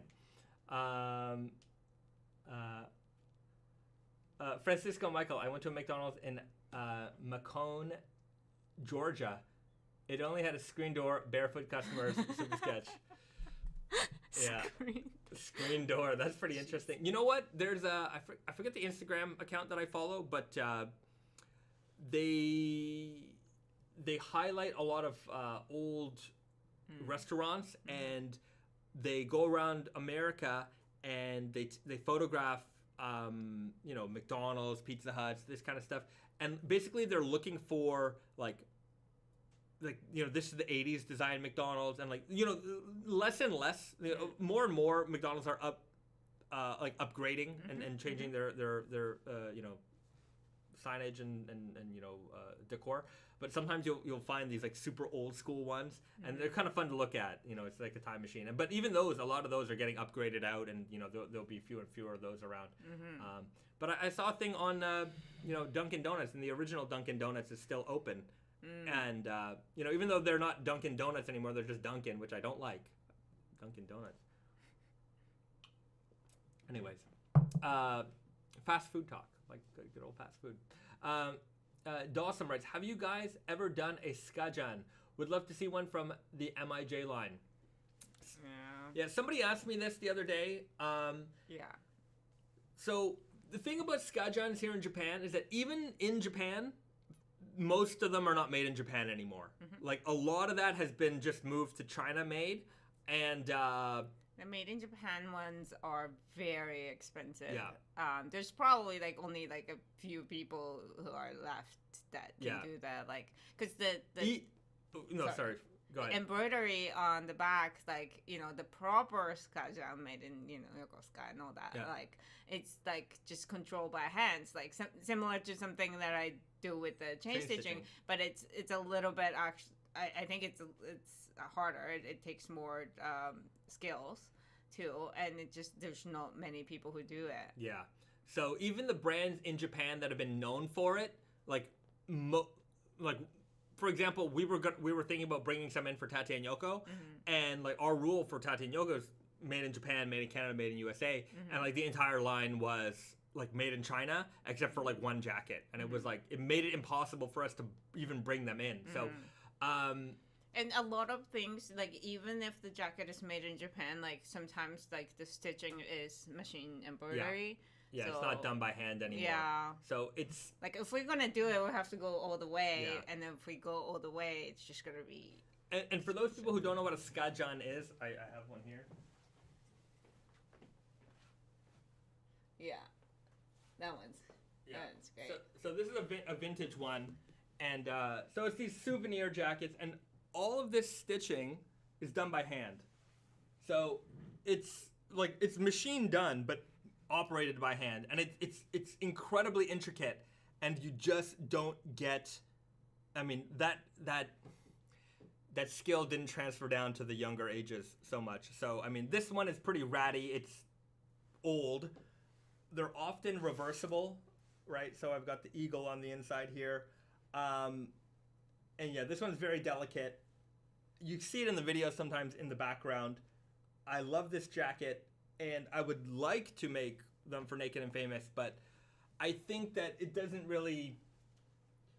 It would be hard to source. It would be very, very expensive.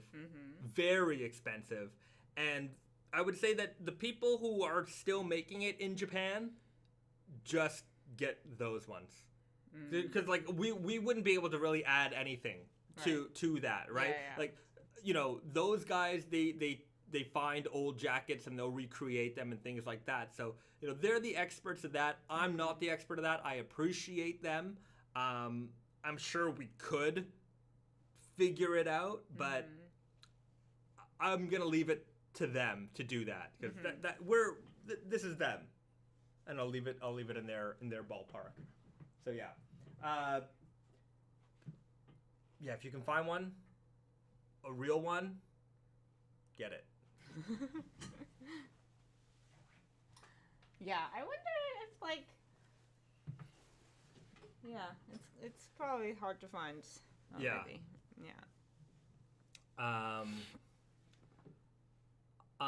Sway, how much for a full handmade? $3K? Maybe not $3K. Yeah. Maybe around $1,000. But you know what? I would say that here's the thing. In Japan, you could probably secondhand. You could probably find some for like under $500, probably even under $300. I would say that like this style isn't very.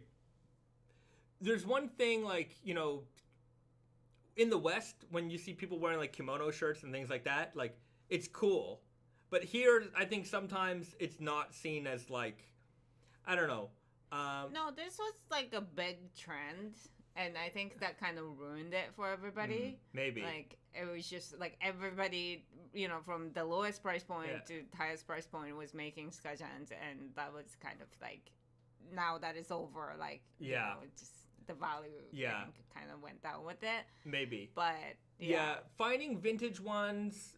When you come to Japan, you could probably find a vintage made-in-Japan one for a good price. If you find them... I bought this in America. Actually, I bought it in New York at a vintage dealer, and he gave it to me for like $300, which was a crazy price. But yeah, I've seen the prices of these things go up. American vintage prices are going up a lot, I find. Japanese vintage prices are insane. Insanely high to begin with. Yeah. But it depends on what it is. If it's Japanese vintage, I find the prices here are a lot better than obviously than American vintage. It's more abundant here. Yeah. So American vintage things like, you know, like whatever, like basic tee that are just had some like college logos or whatever. Like it's insane how expensive they are. Yeah, even like a basic like '90s stonewashed Levi's, $100. $100. Like it's crazy.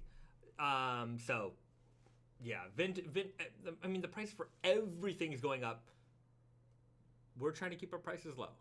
Naked Famous prices will go up a little bit in the summer. A little bit. A couple bucks, $4 or $5. Yeah. But not at the same rate as like vintage clothing is going up these days. It's pretty crazy. I think everyone's just like what, you know, there's a couple things. It's like more people know about it, and then there's more people who are in it to like speculate and resell, and like that just drives the prices of everything up. Yeah. Dawson, I see them vintage. I see them vintage across Osaka for usually $400 to $500. Right. $500 to $600. Sorry. So what did you get for? Sorry, I was reading it. Too many numbers are passing by.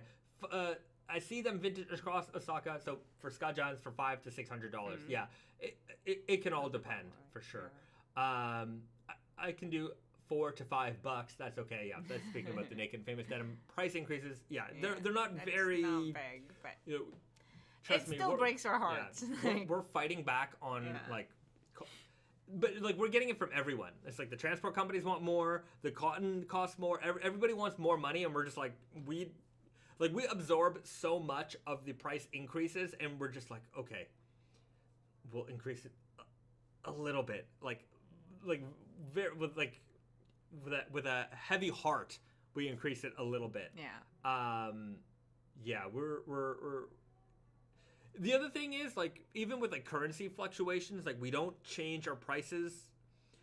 You know, we try to hold it as much as we can. I don't want to like, you know, go with the flow as things change constantly, and then you know the prices aren't consistent. So we really try to hold off as much as we possibly can. So yeah. Sebastian Pelje, how's it going? How goes sourcing the new Aizome batch? I don't have an update on that. But yeah, at some point we will have another batch, and I'll let you know. Sway, chapeau for keeping the prices low. We try. I cannot emphasize this enough. How much we try. You know, the other day I had an email from a customer who was like, you know, they carry a lot of different brands, and they're like, he was asking me as if like we had the problem. He's like, why are your prices so low? Like, why is it that this brand, I'm not gonna name the brands, what this brand charges this much for this, and this brand charges this much for that? And I'm like, why are you asking me why they are charging you more for basically the same thing we're selling you? Like, let me put it to you this way: do you think I'm scamming you? like I'm just, this is my price. Here it is, and you're paying it, and you're getting it. It's not like you know you don't get the thing that you paid for. It's in your hands. You have it in your store. Yeah. Go ask them why you're paying more for the same. To be fair, that is a legitimate question. You know, if you're buying, you know, say multiple of similar quality, similar type things, and only one is cheaper than the other, and everything else is this price, then it's a question you have to ask. I guess so, but yes. I don't have the answer. Yeah. I don't have the answer. Well, the only answer is, where do you think it's the money going to? Yeah, well, I guess so. Yeah.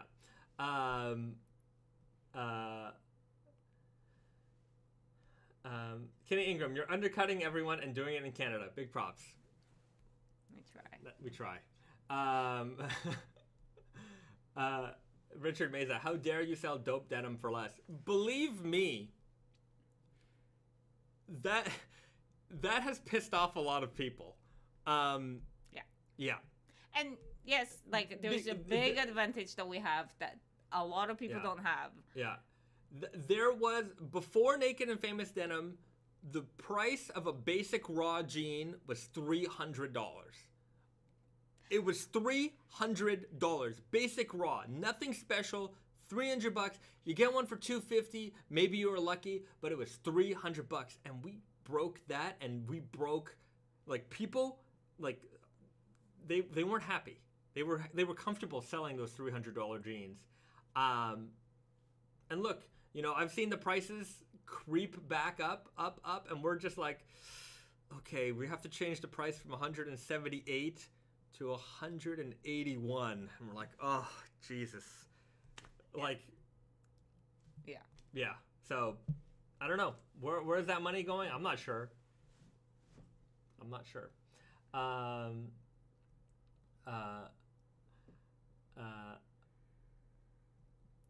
Nathan, man, I'm not even gonna try that last name. Sorry, but Nathan. How durable is the lightweight tech denim considering picking up a pair for work during the summer? 23% nylon, very durable. Nylon is like incredibly durable. Yeah. So it feels very durable. That said, it's also a 5.5 ounce fabric. Mm-hmm. So, you know, it's not a protective garment by any means. It's very thin. It's very thin. So if you're doing like crazy manual labor, it'll be durable for a lightweight fabric, but it does not replace, you know, proper workwear or, you know, safety gear or anything like that. So, and also for this specifically, I think we should just put it out there that you probably want to go a little bit generous with the size. Like you don't want it. You don't want it to be fitted. Yeah, again, like it doesn't have the natural give of the cotton as much as the 100% cotton denim would. So just be mindful of that. If it's too tight and too lightweight, not a good combination. Yeah. C. Sanchez, what's the difference between the Bane fabric and the Trunks fabric? Bane is a stretch. Bane is stretch, and the weight is different. I think Trunks was 18. I think Bane was 16. And I think so. Trunks might have been a little slubbier. Might have been a... yeah. Maybe. Yeah, I think so. Yeah. A lot of people think bless us. Well, bless you guys too. So it's you guys that make us successful. So it might have been my sneeze also. Oh. Bless you, Risa. Yeah. And bless you guys. That's it. I'm blessing everybody. You guys should be doing a loop wheeled hoodie. Patience, my friend. Patience, my friend. Okay. Any word on the fabric for the JoJo collab? Coming soon. I'll have more details soon. It's right now. It's in approval process. So once it's approved, we can get you some more information on that. Mm-hmm. I also wanted to kind of show off because I don't think we used this on anything else yet. The blue version. The monotone. Single colored version of this label. Yeah. It's just you get a good look at that, guys. Yeah. So in the new shirts we have all of the colorful ones, new labels here, but it looks great in monocolor too. Yeah, I didn't know it was in this one. Yeah. All right, well there you have it. Okay. Any comfort blends in the pipeline? I missed out on the Huntsman Merino. Comfort blends. We have the Cashmere blend. If you want a super comfort blend for the fall winter season, that's a great option for you. Other than that, we have a denim cold blue comfort coming. Oh yeah, that's a stretch denim. Yeah, very comfortable. Yeah. But yeah, comfort blends in the pipeline. The Huntsman. I think the Huntsman, had the wool, but I think it was that warm tone that really caught a lot of people. That made it the most interesting. There's another denim called the Katechu denim, which is like a natural tree bark dyed weft denim that's coming for the fall. It's 100% cotton though. 100% cotton. Iron weft. Any True Guy updates? What happened to that? We were supposed to get the fit sample soon. See, this is the nature of the biz. Okay, let's I don't write an email now. I think it comes up every week, and I definitely mention it to the boss. Yeah. And then he asked our production manager, and the production manager says this week. So I've been hearing this week for a couple of weeks now, many weeks. As soon as I have the update, you will have the update. I don't mind you asking. That's fine. But yeah, it's a good reminder.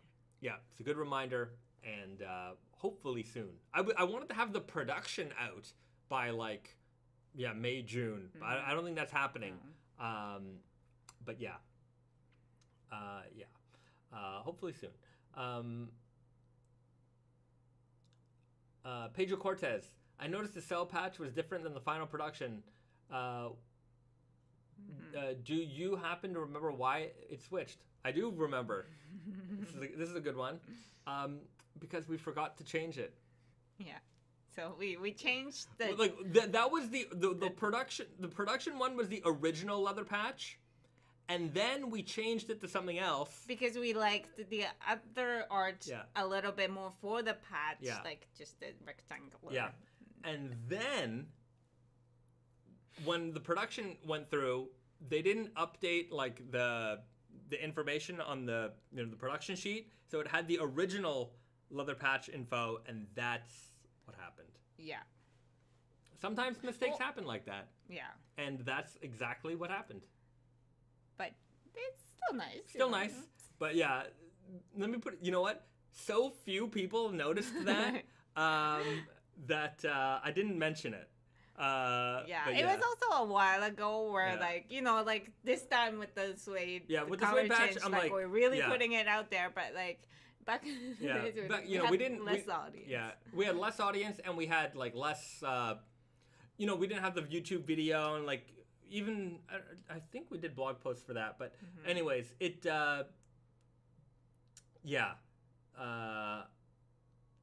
this one I definitely really wanted to let people know of that change. Back then, I think it was less. I don't think we did so much focus on. I don't remember what happened exactly. Well, we're improving in our, organization and things like that. Yeah. So every year it gets better. It gets better.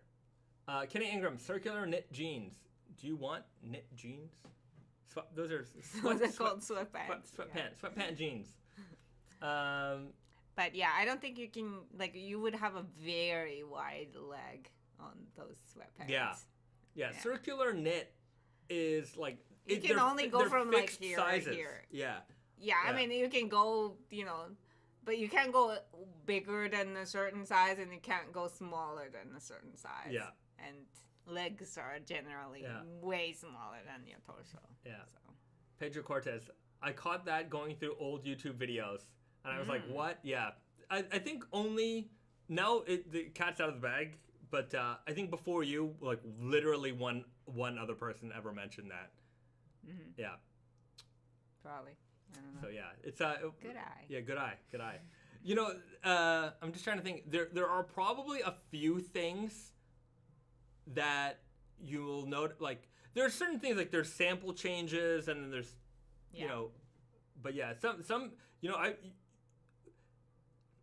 there are some very eagle-eyed viewers out there who catch things, they'll catch the difference. They'll say, oh wait, in the sample it was like this, the production was like this. I'm like, man, good eye. You really caught that.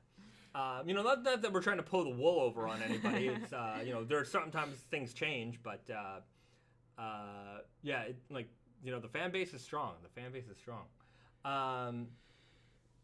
C. Sanchez, you once said you're working on a Sumi ink too. Is that still happening? Yeah, it'll eventually happen. It's not in the. It's on So we have a list of ideas. Yeah. And not every idea gets used up for the next season. Sometimes it gets reserved for the next season. It's just there's a list. There's a whole bunch of stuff that we want to get through, and that's on the list. I do have a black coated indigo denim. I haven't announced it yet. I haven't seen it yet. Coming for fall.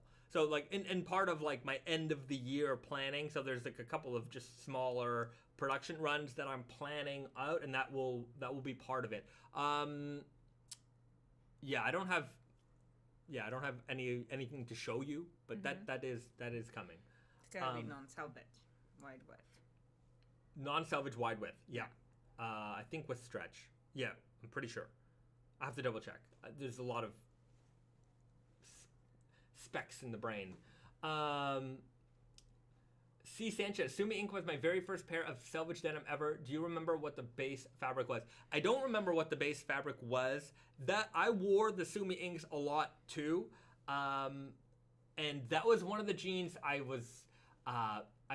outgrew, and I was very I was really right in the midst of making those really, really. I think mine are probably on the wall somewhere at the office, but yeah. I remember that jean came out very soon after I moved to Canada, so maybe me moving to Canada might have done something to your weight. I started eating better.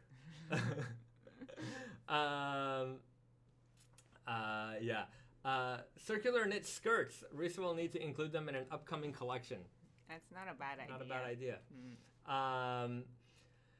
Have you ever thought about making other home goods or towels, etc.? Not really. I don't know. We could make sheets. How hard is it to make a sheet? Yeah, but I don't really want to get into that. It's a whole different field. We have to find whole different customers and all that. Right. I don't want to get into the world of linens and beds and bedding things and towels. I don't know Like, it's fun to like. It's fun to sell to you guys. Yeah. But like. It's fun to like sell like knives or whatever, like on the side, you know, hats and stuff like that. Because those are things that like our same wholesale customers and you know, like it's the same world. Yeah. But nobody's gonna come to like a clothing store to buy sheets. Right. Like. Yeah, it would be different. Like if we were to actually make a business out of it, it would be hold up different clientele. Yeah. Right, like how many bed sheets are, you know, are typical. And also, mostly none of the fabrics that we ever use for clothing can go into your bed. It'd be a different, like the mills could make it. You know what I mean? Like a high, you know, I don't know what that would look like. I'm sure we could find something. I just don't want to go down that road. Mm-hmm. Yeah. All right. Agreed. Yeah, agreed. Carla Montoya, can you tell us anything about the fall collection? Any kinds you haven't mentioned yet? I don't think that there's really anything I haven't mentioned yet. I probably haven't gone through like every shirt fabric in detail. Mm-hmm. But that's just a matter of time. I mean, we'll put out the fall preview video, and you'll see everything. Okay. Lefebvre. Did you say La Belle Provence denim? Yes. So we will have a Quebec edition exclusive to Tate & Yoko Montreal in hopefully June. Not guaranteeing it in June. Hopefully June, but we will have April though. It's already April. Yeah. So we will have a store exclusive, just like we have the Empire State Selvedge for New York City. We'll have La Belle Provence Selvedge for Quebec. So you have to come to Montreal to get a pair, and I hope you guys, when you do come to Montreal, that's definitely going to be the pair to get. Okay. We're talking about 40-ounce bed sheets. Yeah. Denim bed sheets. Hi, I went to sleep in raw denim sheets, and now I'm all blue. Thoughts on why that is? That is for sure what they're gonna say if we ever tried to sell anything like that. Oh yeah, we had a customer email the other day, and if you're watching, sorry, I'm gonna pick on you a little bit. I don't think they will be watching this. Maybe they are, and if you are, I'm picking on you. But customer email, and they maybe they didn't know what they bought. You know, this is probably the case, but it was a complaint that their hands were blue. Like they're like these jeans are making my hands blue, and they're like it's like these are defective, and I'm like no, they're not defective. That's what they do, they fade, and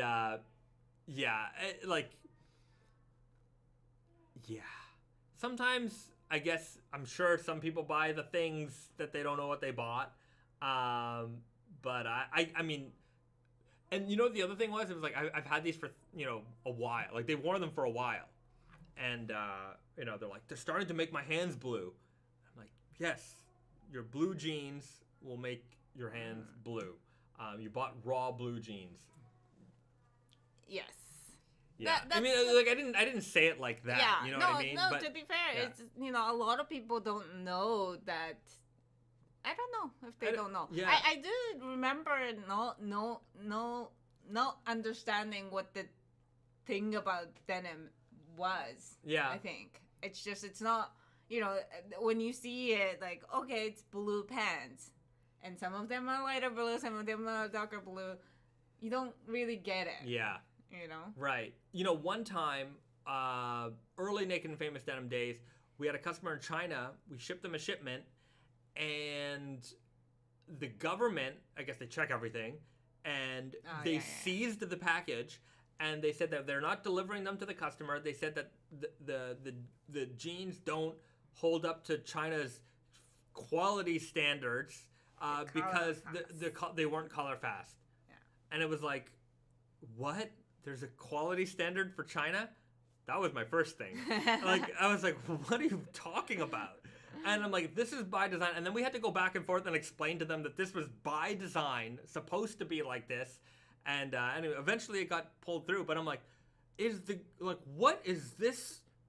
Like, I couldn't believe that the government.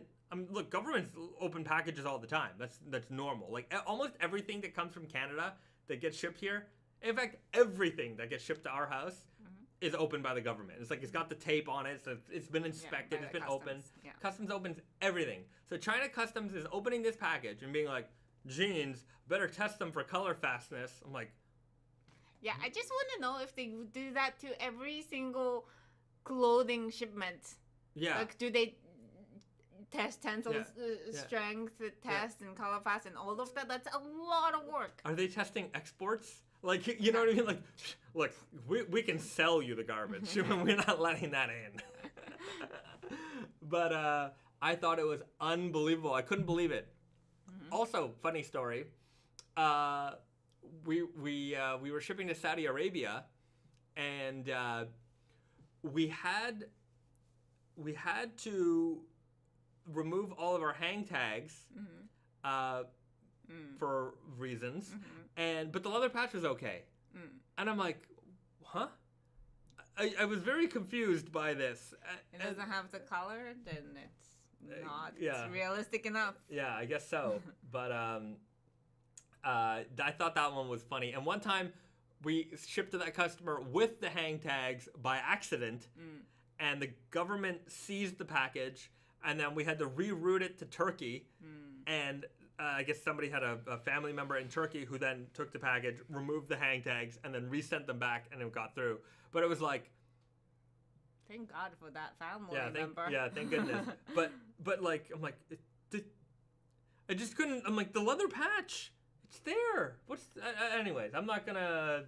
I don't know how these things work, but I do find sometimes customs little crazy. Yeah.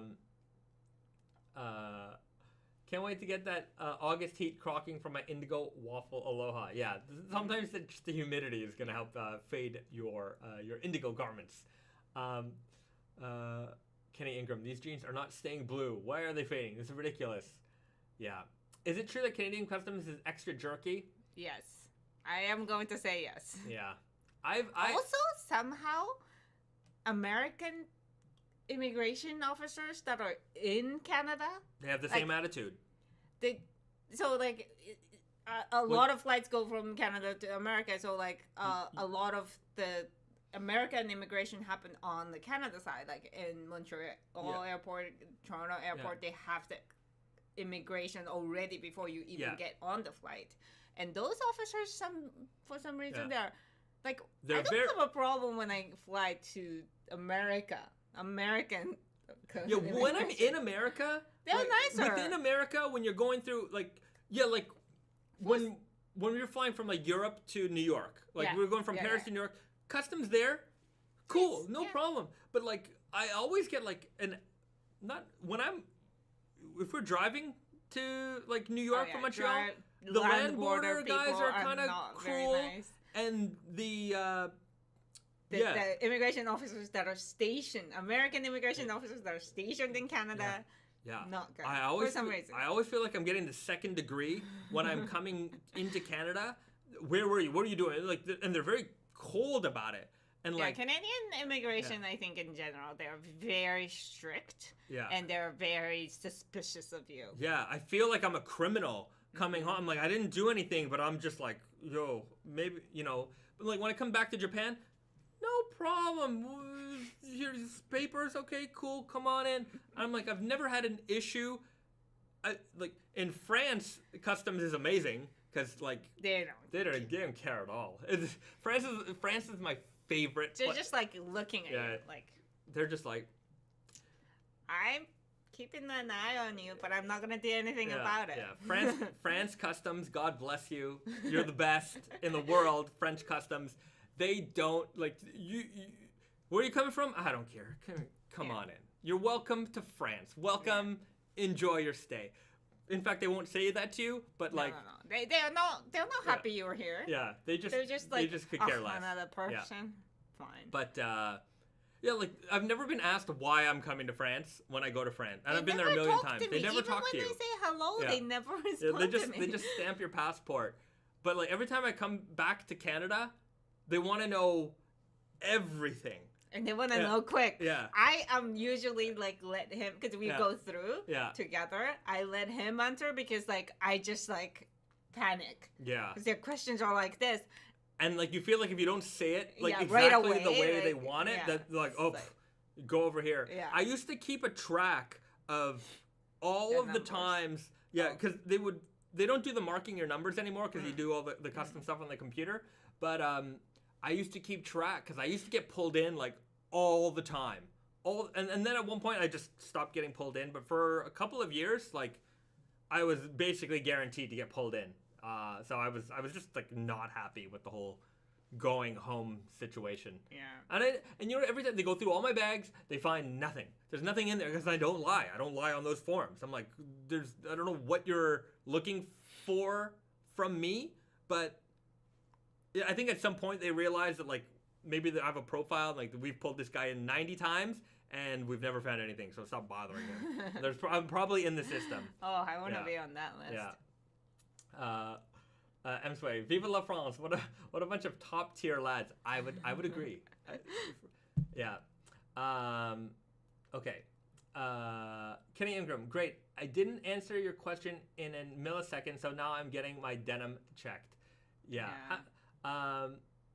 Pedro Cortez, how many times did you use the restroom? How many napkins did you use during the breakfast, lunch, and dinner, and now multiple? Apply that by 7. What's the answer now? Yeah. It's true. You know who's the best? Vegas TSA. Not that I care. Like the security at Vegas, they're nice.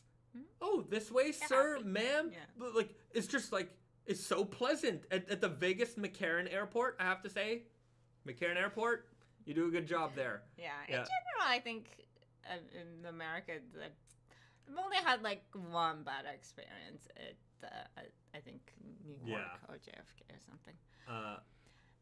Mac writes, Canadian here used to get much more grief for air or land arrivals to Canada. A Nexus pass has helped. Oh, yeah, right. I don't have Nexus. You know why? Because we have priority status with the airlines. There's usually a priority line at the airports, and that gets me through generally just as fast. Nexus, I think, is good, like better than the priority status for sure, but you still have to wait for me, and I'm never gonna get Nexus because I'm a Japanese citizen. Right. So, like, what's the point of like going Makes through no the difference. That's true. Yeah, Brandon would always, because Brandon has Nexus. Yeah. And he's like, I'm out before you guys, and I'm like, but you still like, have to wait for us. So like, good for you. Good for your Nexus. I mean, to be fair, he doesn't always travel with us. But, I mean, he travels all the time, so like it's definitely worth it for him. But for you, it's not worth it because you travel with me. Jacob Brush writes, would you open up a Los Angeles store? Before COVID hit, that was likely going to be the next spot. We'll see. We want to open more stores. Vegas is definitely on the top. LA, Los Angeles, California. Vegas we're not against Vegas. I'm not against Vegas. It has to be LA first if we're going to go to West Coast. Yeah, it would be like my top is like New York is done. So LA, Austin, Houston, like Dallas. I think those are like Texas big cities. All of them? Not all of them, but one of those, right? Yeah. I like the idea of Nashville. Mm-hmm.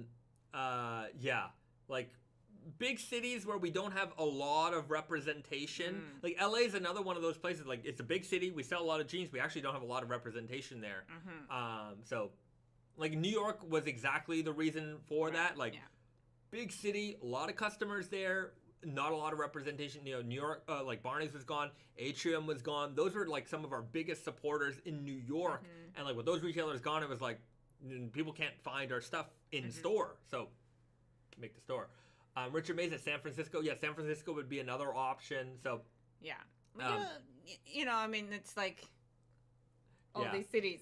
We want to cover it all, but it's just, you know, LA seems like a good enough second point. So one day we'll hopefully have more stores. I think my ultimate goal is to be a high-end Gap. I don't want to have 5 million stores, but I want to be I want to have 5 million stores. But you know what the Gap was, you know, like in the 70s, you know, like when they were just a denim chain, but higher end. You know, I like personalized service. Like the way New York is our model. Tattoo Yoko is our model. When you come in, you get serviced top to bottom for a pair of jeans. You know, it's not just serve yourself, go to the change room. I never want that to be what we become. I never want it to be, we have jeans and there's the pile over there, serve yourself, go in the change room, and we just have change room clerks and, you know, people who put the jeans back on the floor.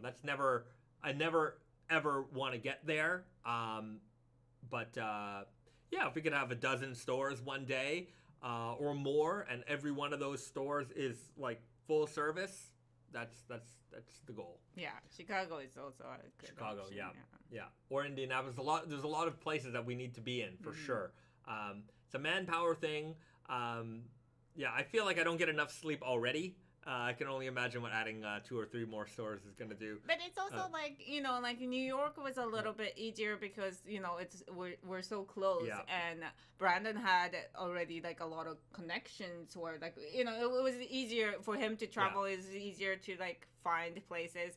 Like it's just going to be a lot harder. We need to have like a really good people on location first before we even I think what would happen is like, I don't want to break up the New York team, but I think the New York team would become then the man, like, they'll open up the new stores, and then when they open that store, we develop a great team there, then, somebody from there will go and... It'll take time. It'll take time. We just have to accumulate people. Yeah. Atlanta, Philadelphia, like there's so many places that really need a Naked and Famous Denim. Sir Selvedge, what do you want to do tonight, Bahzad? Same thing I want to do every night. Nothing. I want to do nothing. But we might do something. I think we're gonna go thrifting after this. Yeah. So we're gonna go searching for treasures. Okay. Any hints to what will be a part of the Easter sale? Trying to budget, but also cop.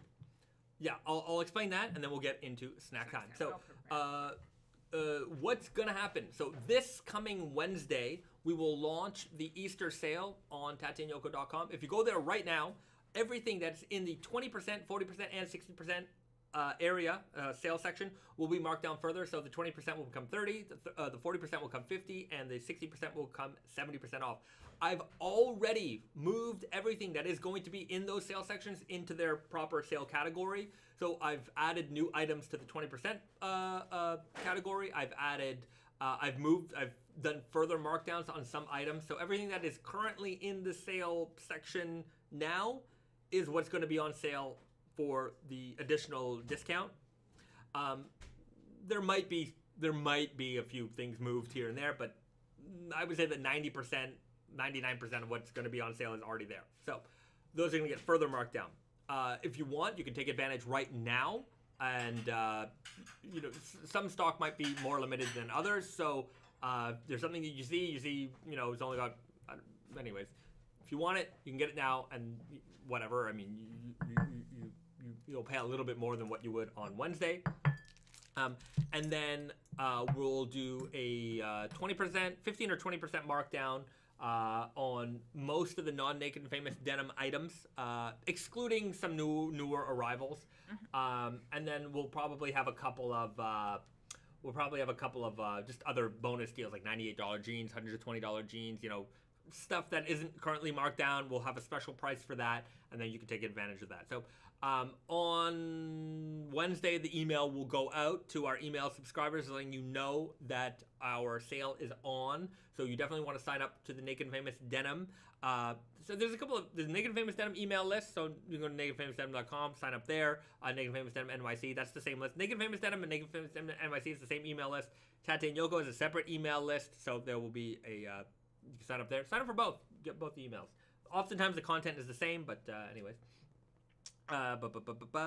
Sale starts Wednesday, and it'll go until Monday. So Monday will be the last day of the sale. So it'll be so from the 13th to the 18th, and then the prices are back to normal on the 19th. So you have it's like 6 days to enjoy. So that's what's going on for the sale. You definitely want to tune in for that. Hit the like button right now. do it. We're gonna have a nice snack time. Yeah. Okay, Kenny Ingram. This is a good question. Okay. Why aren't you in more luxury retailers, both Canada and U.S.? You prefer to work with independents? It's not up to us, really. For a long time, we were at Holt Renfrew, and upon our exit from Holt Renfrew, we were explained that they wanted to do less casual wear and focus on other things. So we were. I remember when they dropped us. It was us and a bunch of denim brands, and I get the sales reports. Everything was fine, so it wasn't really. I don't think we were having any issues there. I just think they wanted to pivot, and then getting back into stores is, you lose relationships. Buyers change. They move to different stores. So we're actually at Hudson Bay right now. So you can find us at Bloor Street. You can find us at their flagship locations. We just shipped. So I don't know if it's on. Yeah, I don't know if it's on the floor yet, but we're there. Same thing with the U.S. We're at Macy's Herald Square, so their flagship location, but we're not throughout the rest of it. Nordstrom, I think it's just select Nordstrom locations in Canada. We're online. It's just we don't have much. As much as we have fans here and you guys love us and that type of thing, we're not a big LA brand with huge mega mass appeal. So it's not the same. And at a department store level, when you want to be at 200 locations, they want as much major mass appeal as possible because every dollar of their floor space counts. And yeah, those are also one thing to be in those kind of department stores that are everywhere. They have so many locations, but it's also another to be in luxury department store where they focus on really, really, really high end stuff. Our quality is top notch, but our price isn't, and that doesn't really translate. Sometimes they want 700% markup. Really, no joke. Some department stores, if you're not coming to them with margins in the triple digits, they're not even looking at you. They'll the conversation's over. It's when they mark down stuff at 50% off, they're still making huge margins.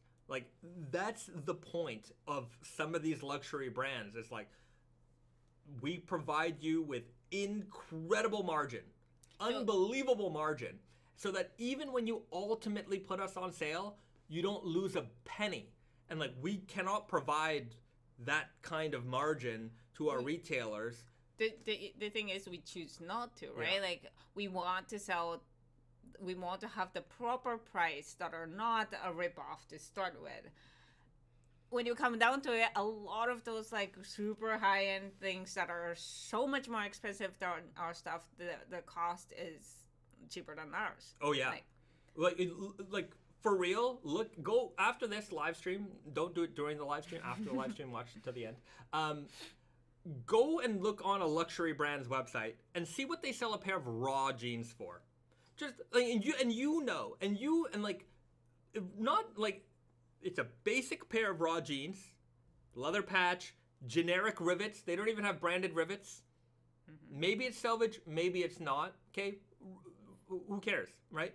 Look at the price point, and then tell me. Then look at the Naked Famous Denim price point, and then look at some of our look at where it's made, and then look at some of our competitors' price points, which are even higher than ours, right? And then tell me who's ripping who off. Right? Who's ripping who off? And I know that the people in our realm, their prices are higher, but I don't think they're not ripping you off, right? They have a cost structure or whatever. They're maybe not as efficient as we are. I don't know. But I can assure you that when you're looking at price points that are 10 times what we charge for a product that is, I would say, not even equivalent, less than what we put out, I can honestly tell you they're ripping you off.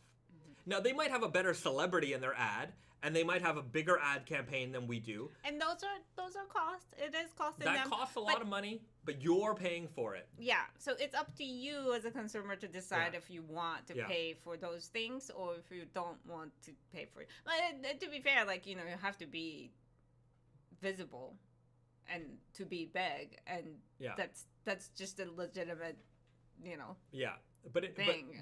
But whether, like, you know, there are even brands that don't even do that. Sure. They just and you know what? In those brands, like, there are luxury brands that don't advertise. Yeah. And, like, they require, and if you know, you know. And I would even say that their products are also in the price point of, you know, triple-digit margin. They are, but they rely on you to think that just because it's higher priced that it is a better quality, better item. And, you know, again, it's not to say that it has nothing to do with it, but you have to, like, kind of, if you want to be, if you don't want to overpay for anything, you have to develop the eyes and the understanding of things. I remember once at a custom jeans event we were doing at Holt Renfrew. Mm-hmm. We had a fabric that we were offering. High-end fabric, beautiful fabric. And we were offering it at a custom-made fit fabric, every leather all the stuff. You get to customize it. I think the retail price for our jean was $300, which was high for a Naked and Famous jean, but it's a custom jean, so you pay more. One off. They had the same fabric on the floor, $800. $800 for the same fabric that we were going to offer at a custom made for $300. And, like, I remember pointing that out to the staff and just being like, take a look at this. Now you know who's ripping you off, who's not ripping you off. There was another fashion brand. I just want to ranting at the end. Sorry, I'm sure you guys are enjoying it. Another fashion brand, and they had their jeans, same fabric. High-end designer fashion label, same fabric as us. And this is one of their core products also. And jeans were proudly made in Romania.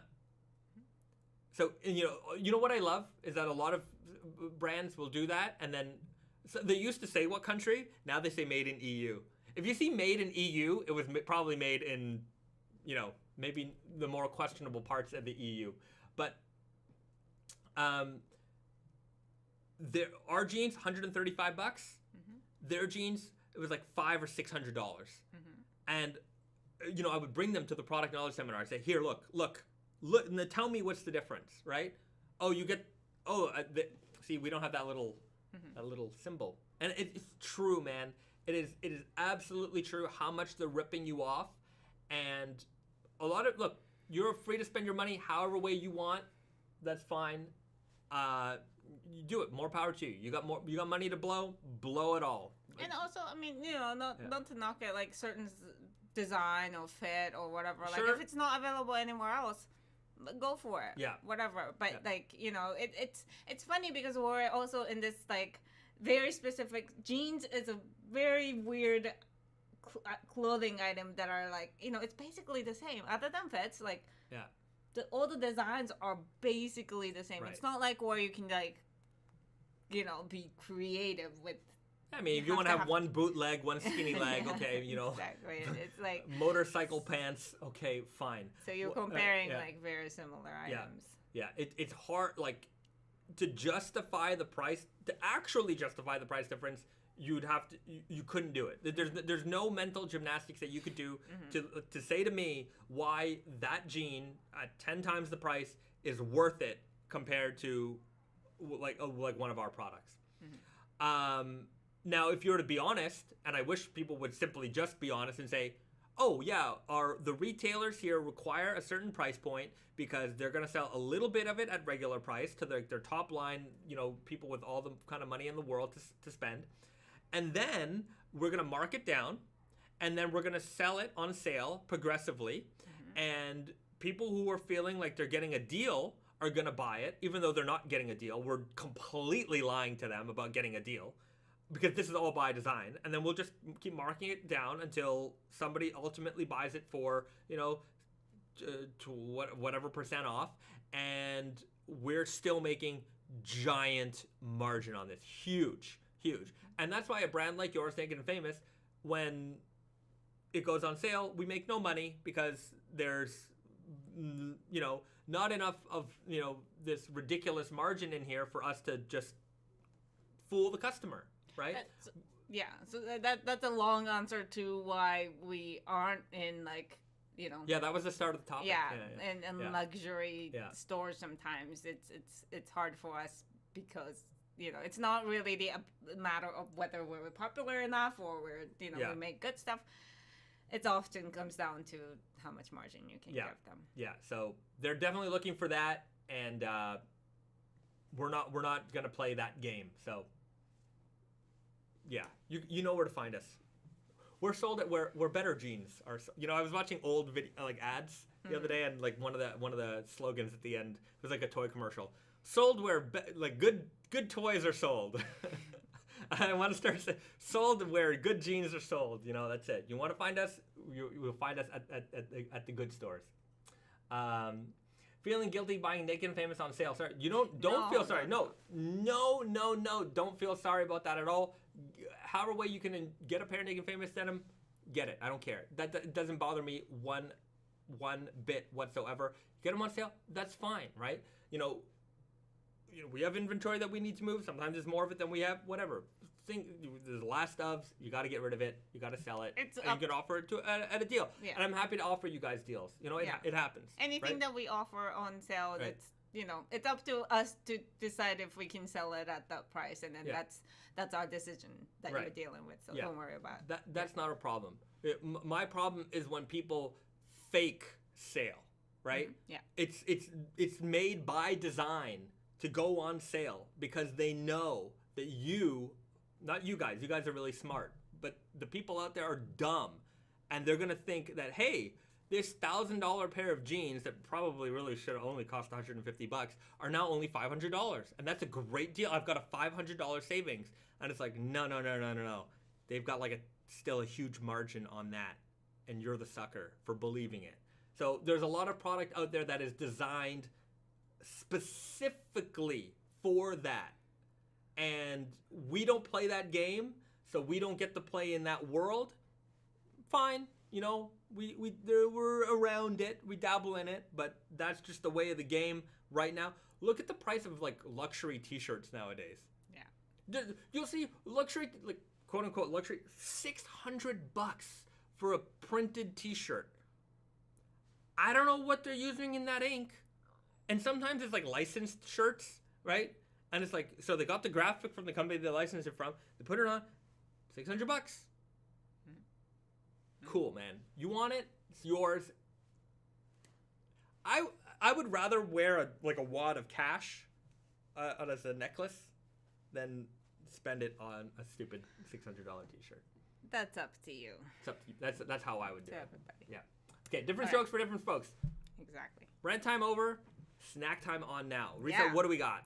We got another Haagen-Dazs. So this one is a limited edition one.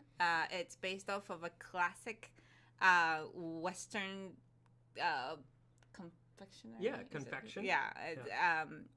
And it's a raisin butter sandwich ice cream. Yeah. And so raisin butter sandwich, I would say that is probably not very popular in North America. Nobody I don't know. Japan is very good sometimes with old school traditional, because when it came to Japan, it was high end, and then they just kept it. And sometimes it could be something as simple as a simple thing like omu rice is one of those things where you can go to an omu rice restaurant that's really nice, and you're this is just eggs, an omelet rice, and the rice is ketchup rice. Yeah, ketchup. They used because when that came here, it was an import item, and it was very expensive. Ketchup was very expensive. Yeah. Back in the days. Yeah. So there are some delicacies here, or high end kind of things here that are kind of you wouldn't think of it from your Western brain wouldn't think of it as that's not high-end thing, right? So like a butter raisin sandwich snack, it's like an old school, must have been an old school Western or maybe European like dessert. I don't really see it anywhere, but probably when it came to Japan, it was special, and it just, that tradition kept on, so they're very good at them here. And we got one of the most famous raisin butter sandwich maker brand in Japan is called Ogawa-ken, and they have actually like they split into like different, I think it came from the same family, but it's split into different branches. But this is the like local one that I grew up on. So like they all say Ogawa-ken, and they have like slightly different graphics. But this one's very good. I can't speak for other Ogawa-ken to be honest, but this is OG and it's great. We it's this like, let's just open it. It's this like crumbly like biscuit cookie kind of thing with like a cream and rum raisin. Rum like soaked raisin, I guess. They're very good. Very good. So you can have a bite. But this only because it's like made with cream and stuff. You have to keep it in the fridge, and it only lasts for a few days. It's like a cake. Yeah, if you come to Japan, like at the fancy department store, they, lower level, like where the food floor is, you'll find these. And I mean, they have a lot of brands that makes this, and a lot of them are good. But so we're gonna try the Haagen-Dazs version. The Haagen-Dazs version. So it has crumbles in here, crumbs. Yeah. Cookie crumbs. So Haagen-Dazs does a lot of limited edition Japanese flavors, and this is one of them. Yeah. So let's give that a try. I think that's Japan. Really does a good job. I don't think these are real rum. I don't think there's alcohol in here. Or I think it might have been, but alcohol probably just goes away by the time. It's not like gonna get you drunk or anything. I'm gonna try this ice cream. Oh, melted. It's very creamy. Ooh. Okay, just just ate the cracker, so let's go to like the ice cream version of that. Let's make sure to get a little raisin in there. It tastes exactly like this, but the ratio of cookies to that's very nice. Cream switch. Yeah, and you get the definite like the crunch sensation from that cookie, like from this ice cream. And the butter taste. Yeah. Oh.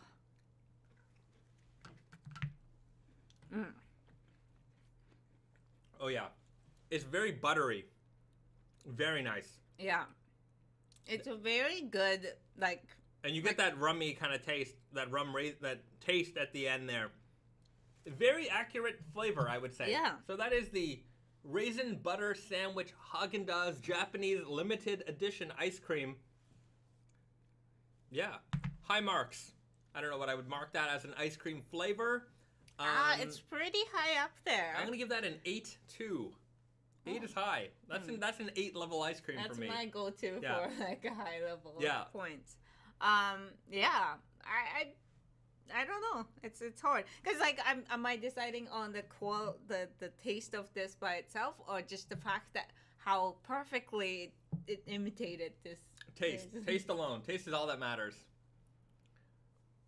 I'm gonna have another. All right, take another bite. Ice cream for breakfast again. You got it. We're adults. We can do what we want. I would mark that high. Top percentage ice cream, Francisco Michael. Yeah. It's pretty high. I also really like the cookie part. Yeah. That texture in the ice cream. I'm gonna go with 8.6. 8.6, very high. That's a high marking ice cream. I do really like rum raisin flavor too. Well, there you have it, guys. One last question from Michael Udall. Does Japan have any poutine places? Yeah, I've seen it, but I've never had it. Yeah. I think like the one that was close to my mom's house where like we passed by often, that place is no longer there. Yeah. Yeah, I don't remember. And there's one that I've never been to, but it's like supposed to be poutine place of Japan. Make it at home. Make it at home. Yeah. All right. Well, you know what? We're going to leave it there. Everybody, thank you so much for tuning in. You guys are the absolute best. And thanks for putting up with my rants, my nonsense, and my incoherence, something or others. But are you thinking it to me? Yes, you too. Thank you for putting up with me. Everybody. Thank you, everybody. Have a great rest of your evening. Have a great weekend. Do something nice for somebody. Have some ice cream. And for breakfast. And we'll see you guys again next week. Next week? Yeah, we're going to figure it out. We will not be home next week. We'll be on the road. We're going to be in Osaka. So anyways, if we do a live stream, it will be maybe a little bit different. Anyways, we'll see. We'll see you soon. And that's that. Okay. Enjoy the weekend. Bye, everyone.